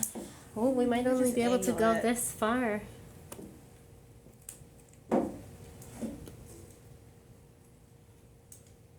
If it goes down, yeah, I think that'll be fine. I think we don't need to do the last one though. Okay. I think this is gonna hold everything real good. And you got a couple extra buttons you can put in the back. Right. Like eyeballs. Yeah. I love putting eyes on furniture. I did a stylized cherry wingback for my little one. Yeah. It was like her 4th or 5th birthday. She had a Pee Wee's Playhouse / Marvelous Mrs. Maisel mashup birthday party, like themed birthday party. That's so cute. So I made her a Pee Wee Herman dress. Have you seen Marvelous Mrs. Maisel? Oh yeah, I And love so that. you know her first job, that gray dress she wears? Oh She yeah. would be the makeup girl, like the counter girl. Yes. So it's Pee Wee Herman like fabric, but it's made in that style of a dress with a little red bow. Oh my gosh. And then I had blue velvet wingbacks, light blue velvet ones I I just sewed big cherry eyes to it. That's so It cute. was very cute. This is like popping backwards. So it's probably Or just the the hole hole. just needs to be bigger. Sometimes this needle can't make the hole bigger and you need to go in, not cut it with scissors, but just like Poke it. force the tip of the scissors through it like this. Opening the. Yeah, just making that bigger so that little guy can pop into that hole. These probably can also go a little bit further.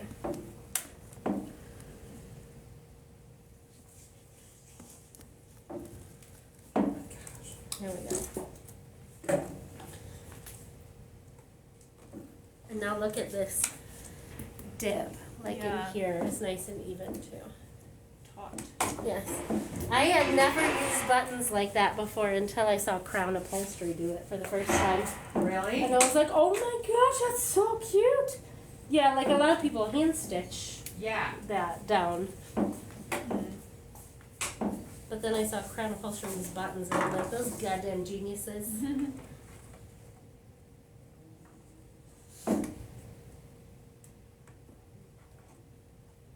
So you said you're the only person who teaches upholstery in a 5-state radius. Maybe more than 5 states, yeah. Within states of here, for sure. Like, I feel so lucky because you're like, I want to learn upholstery. Google, oh, I live near Ann Arbor. Right? How? That's a how I lot feel. of people, the majority of my students travel more than an hour to come here. I'll say that they come from like the Metro Detroit area or Lansing, Jackson, Lynn's from Albion, Milford, like the Flint area. Yeah. A lot of people travel pretty far to come here. Yeah, there's not a lot of people who teach us anymore, and you'll be hard pressed to find an apprenticeship without any experience under your belt. So I'm self-taught. I don't have any formal upholstery education, but I have been doing this professionally for more than 10 years.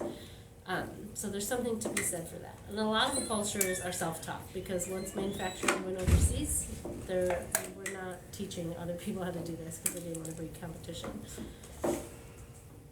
So 2 more buttons, or 3 more buttons. Take this one out, and this one. This is just twine, or what would you So call this? that is wax bonded nylon button twine. Okay. So if you try to pull it with your hands, if you try to break it, it will cut through your hands Yeah. first. It's not going to break. You can't just use any twine. But I will say that they have nylon twine available at Home Depot. It may not be wax bonded, which will mean that it can unravel. Like once you cut it, it could untwist. But the Okay. wax is The what wax. bonds it to it. Okay. But they might have usable twine at Home Depot You for just buttons. Get this on Amazon. No, I get that. Well, you can buy that on my website. Oh yeah, we just get this on your website. Yeah, you can just get that on my website. But I get it from my upholstery material provider, which is Active Foam.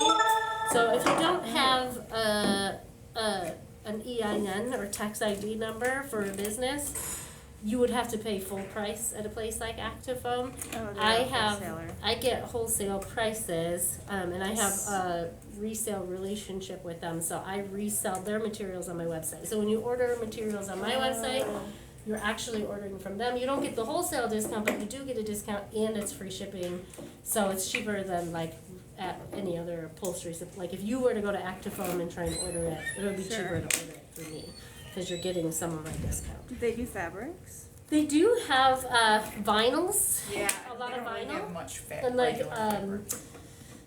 the kind of material that you upholster the interior of cars with, like that foamish material on the tops and stuff, they have that.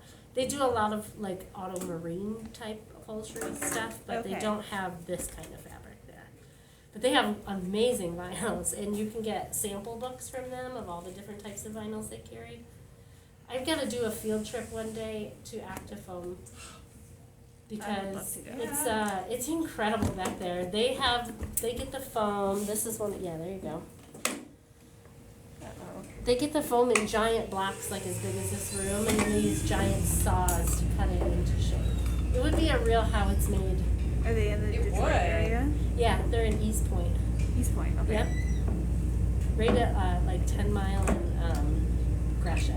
Ooh. Yeah, it's not far. Go. I love warehouses.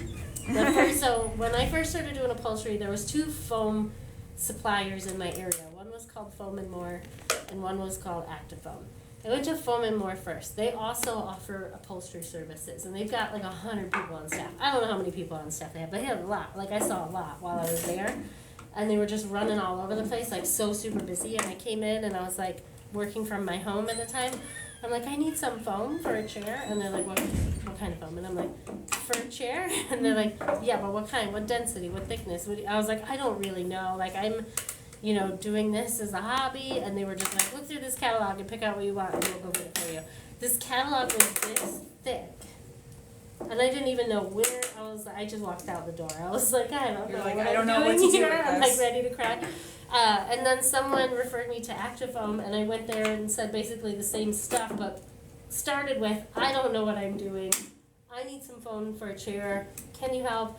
And they're like, absolutely. Let me get Dino, and he'll give you a tour. And so they had some guy from the back, Dino, come get me. He took me for a tour around the shop. He taught me about the densities of foam and how to read the numbers and everything on the foam, so I know exactly what I'm looking to get. And every time I called them for like, I need this for a chair, but I don't know what it's called.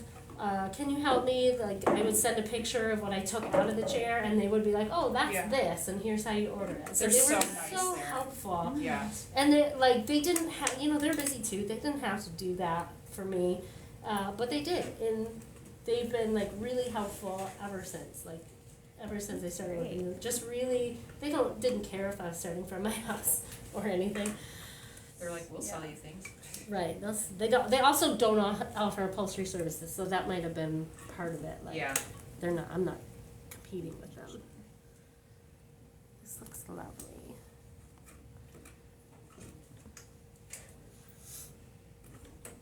Good job. And we got 2 more buttons. Let me check the questions.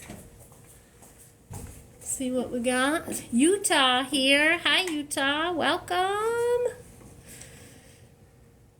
You're doing great. Stop it. Cute. They say your chair looks cute. Love all the clothes. Remind us of the type of string twine we are using. We are using wax bonded nylon button twine. I need vinyl for outdoor seating. I order my vinyl from activefoam.com. I also like to order fabric from Etsy. They've got a large variety of like professional fabric places, plus like people who carry vintage fabrics and just have great fabric collections. These buttons are going to be such a surprise to someone years and years from now. They are. It's like a cute little gift. I used to put... It's a little Easter egg. It is an Easter egg. I used to put coordinating fabrics as the dust cover on the bottom, like a print that just like looked cool with it. Yeah, I love that. Well, my husband is always like, I don't know why you're doing that. No one's going to see it. And I was like, it's the first thing they see when they load it into their car. Right. And so they loaded their car, and they're always like, ooh, what's that? And I'm like, it's a surprise. I do the same thing for the decking fabric. Like, I will put a different decking fabric on the When I did that for my inside. sister's settee, she was like, wait, why are you putting different in there? And I was like, so you just go, oh. Just shh. You let me do Well, the also, work. it's like shows how much you care Right. about what you're doing. Aw, that's nice. Yeah, You know, I'm being as thoughtful. As a maker, yeah. Yeah, Exactly. it's like a mindful thing. Yeah. Yeah. For sure. It looks great. So what is this, the last one? 2? Two Two more. left. Sorry, viewers at home. This No, is- you're doing great. This is the speed at which they are also going to work at. You don't have to apologize. We got a lot of trimming to do before we can Yeah. put welt on. Did you measure back? I did, yeah. Okay, good. Oh, wait, first I do this. Yep. Then you already threaded the button. Do you want one from underneath when she does the bottom? So people can see all Yeah, the way up maybe. in there? You gonna I'll get do up it. under there? Yeah, I'll do it. Like the under the hood of a car? Yeah.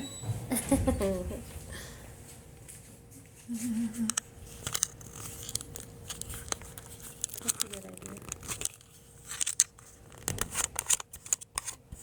So this can just, it's just spring loaded. Oh, it was like not pulling for some reason.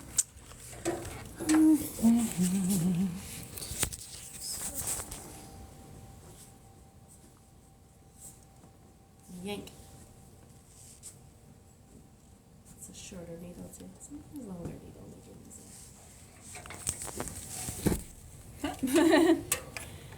Pop it in place. Use the big end, yeah. You're making a big hole.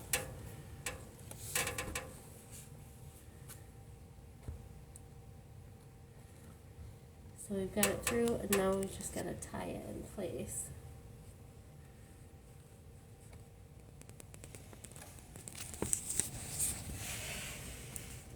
And I'll push it down from the top while you tie. So force it in there. Here we go. We're all just going to congregate underneath. Scrap fabric. Yeah. Yeah, I think I cut you some already. It's just right next to you. Here's the scissors. I'm gonna poke that hole just a little bit bigger because it's not going in there.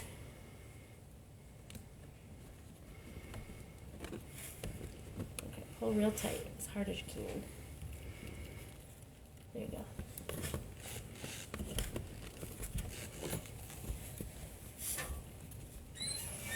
Excellent.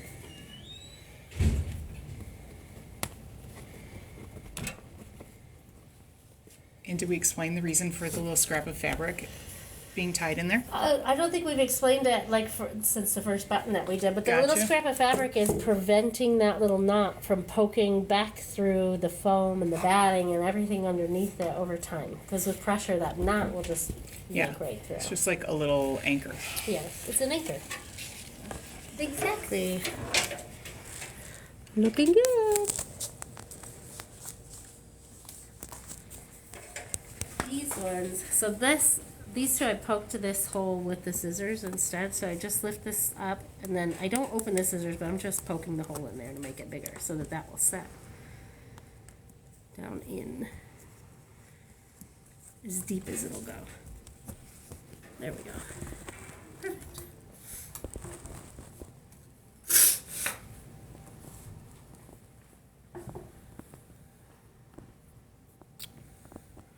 Let's see. Hi, Linda in Ohio. Nice to Hello, see Linda. you. You're not far. We get girlies from Ohio all the time. That's right. Every weekend. They want to know when you'll be doing Welt on live. Not 100% sure because next week there will be no live because I will be with the National Upholstery Association doing a webinar with them. So if you're a member of the National Upholstery Association, you will get to see that webinar. And then I don't know this. We'll get to the welt here today because you will be leaving not too long from now. But we might be able to get the back on today, so you might be able to get to see ply grip being used. We'll see how Carolyn feels after she finishes this last button to see how far she wants to go.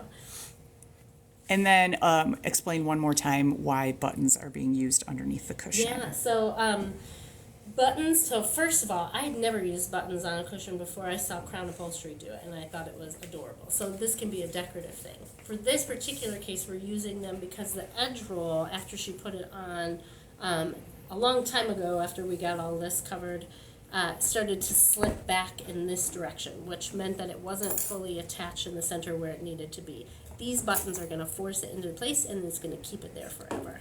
A lot of times you might see this near an edge roll like this to hold that fabric down. This can also be hand stitched down so that there's no gap underneath. And then it can also be used just to look cute. It does look cute. I will say, I like the way it looks. Yeah, I like it too. I love buttons. Me too. Yeah, I'm a I huge think button fan. buttons are fun.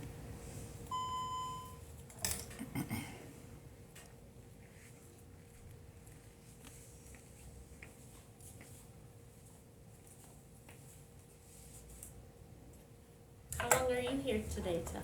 Till whenever?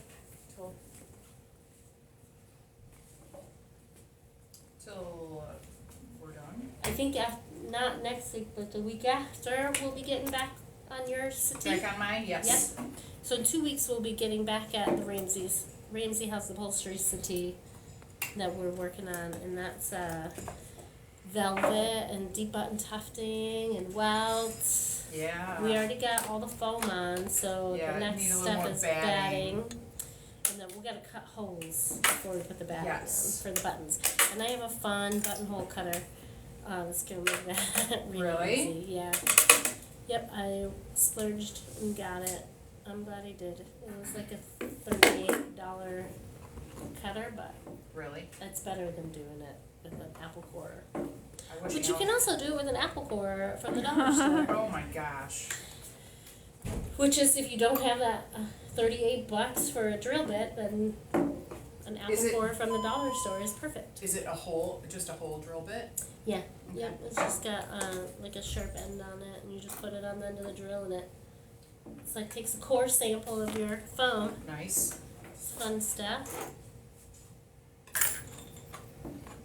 That's what Alan would be like, wanting to witness. Mm-hmm. If that doesn't go all the way down, look at this. Oh, yeah. Use these scissors to just like spread out the hole and then pull it through. Super tight. Yay! That looks so cute. That's a cutie. Cutie patootie. Let's move it to the other side. Oh my gosh, I'm still tethered to this I thing. know, the cord is an issue. That's what happens about this time. Yep. Every live, we're tethered to the charger. Oh my gosh, that looks so cute. So that edge roll is going nowhere.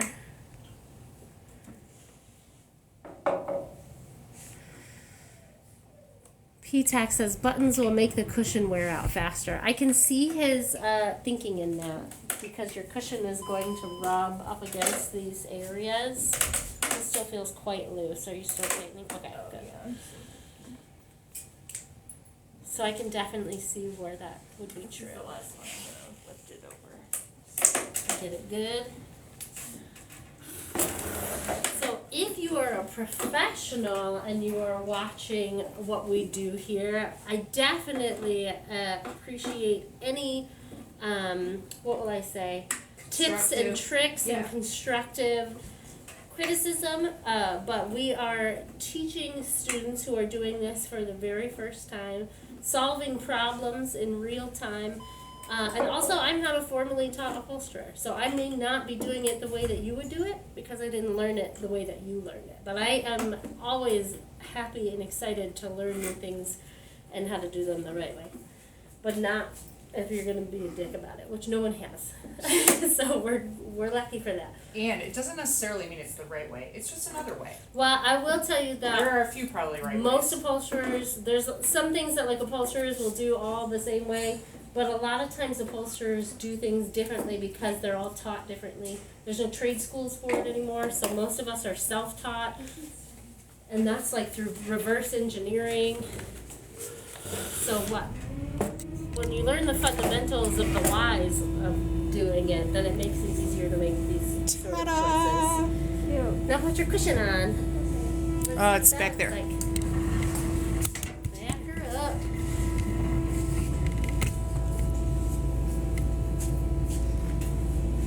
Look at that.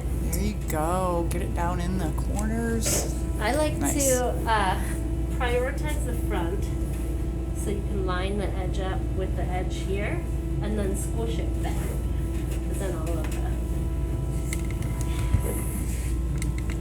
Look what you did! Ta-da! Nice job. Oh, that was awesome. This is cool. Get the high five right in the middle of the in front chair. camera. Perfect. So this here is your stitch. Oh, the one So that you can take see, out. well, there's a stitch that you took out, but you can see any variation in your stitch if it's not straight across, that you will see. Okay. So that's what you're seeing right here. So this we actually cut in a little bit deeper and then brought it here. This looks much straighter, so I might, when you're taking pictures and showing it off to people, Yeah. right, this is setting Oh, much yeah. straighter. And then when you take this stitch out here, you're not going to notice that very Yeah. Yeah, I would just take it in and do it with scissors. What do we want to work on next? Are we done? Is this a good stopping point? Probably is. Yeah. I think so. You did so good today. Then at home you can take this out. Well, you did a lot today. Yeah. You did like a lot. You got a lot done, like more than you typically get done in a class. So Yeah, for nice sure. job. Private lessons. Private, honestly. Well, because it's one of those things is like you can learn in a group. Sometimes you just need someone to like give Right. attention. Yeah, because in Watch. class, because it is bring a friend free, there can be up to 16 people in a class at one time some days, and that can make focus a little bit difficult for some people. But Well, Carolyn, this is great. You did a good job today. I'm super proud of you. All right, Very guys. nice work. Yep, I think that. Let me flip this around what are you working on? so I can see you. This is a job for our business. So there are a couple of ottomans. It's gonna end up. She's so funny. She's like, they're leather, and I'm like, Nope. No, it's not honey. leather. And then so she brought some nice fabric, and then we were trying to figure out. And first, I'll show you this. How, if this flips and sits inside, like that, right? So we were like, how in the world is this on here? Yeah. So you can see if you roll this down, there's fun staples in there. Alan spent a lot Show over here. over here. So No one could figure out. We were. could not She figure out how posted we- it in the group. we were and like, couldn't how figure it out. is this all affixed? And It's you not don't- glued like you would It's think. not glued, and so it's not. How did you not ruin the wood? Right. Well, if you look down in that little crack, I don't know if you can see it. How did you guys find that? Did someone suggest that in the group? That it was like that? No, Alan just started poking and Yeah. prodding at it, and A lot of was finally times like, people will try forcing things apart and then they break it in the process. I did have a student do that recently too. Let me flip this around. We're doing fabric. All right, guys. That was a fun day. We worked with Carolyn. We got a box cushion made. We made some buttons. We put them in the decking of our chair. This live is going to go onto YouTube by 8 p.m. tonight. So if you missed any of that and you want to go back and see it, the whole uncut live version will go on YouTube. My name is Kim. I teach upholstery classes here at my local makerspace 4 days a week, Friday, Saturday, Sunday, and Monday. I teach virtual upholstery lessons 2 days a week, Mondays and Saturdays, and those are live over Zoom. So you bring your project to class, and I will walk you through every step of the way. Now that's regardless whether they're in person or virtual classes. You just bring your project to class, I'll get you started on your first step, and we'll work our way through to the end. It might take you more than one class. All my classes are buy 3, get 1 free. If you're not in the area, I've made it so it costs $225 for you to get a 4-day weekend out of the deal. And you can bring a friend free, so you can split that cost with a friend. I also have a summer camp coming up on August 15th through the 19th. It's a 5-day, 4-night stay at the Newton of Ypsilanti, which is a historical mansion in the heart of downtown Ypsilanti, Michigan. It's right on the outskirts of Ann Arbor, so it's a quick drive from the Newton to Makerworks where we teach our classes. Those are 3 full days, 3 full 8-hour days of upholstery, all meals included. All your meals are prepared by Chef Allison Anastasio, who is the owner of the Newton of Ypsilanti. And we also have 4 really cool guest speakers. We have Nicole Crowder of Nicole Crowder Upholstery. We have Rhonda Shanahan of the Whimsical Chair. We have we have Wes, who is with Crown Upholstery, and then we have Sharon O'Connor, who is with Vintique Upholstery in the UK, and she is also an upholsterer on the show Money for Nothing on the BBC. So we have 4 really fun special guest speakers and potentially 1 amazing influencer who will be joining us on the actual retreat. But if you want an intensive experience, the summer camp is the way to go. If you have any questions, go ahead and message me. My email is in the link in my bio. I'm happy to answer any questions for you. If you need to know what you're going to need to get started on upholstery classes, I'm here to help. Again, my name is Kim. I teach upholstery workshops, and I think that we are done here for today. So you can join me here every Tuesday from about 10 a.m. to 2 p.m., and I will show you whatever project I happen to be working on this time. Today we did a private workshop with Carolyn. She did a great job. This is what we ended up with. This is Carolyn's first chair. And we still have welting to put on it, but she did a really good job. Thanks so much for joining us, you guys. Thanks for all the likes. I appreciate you. We'll see you again next week. Bye.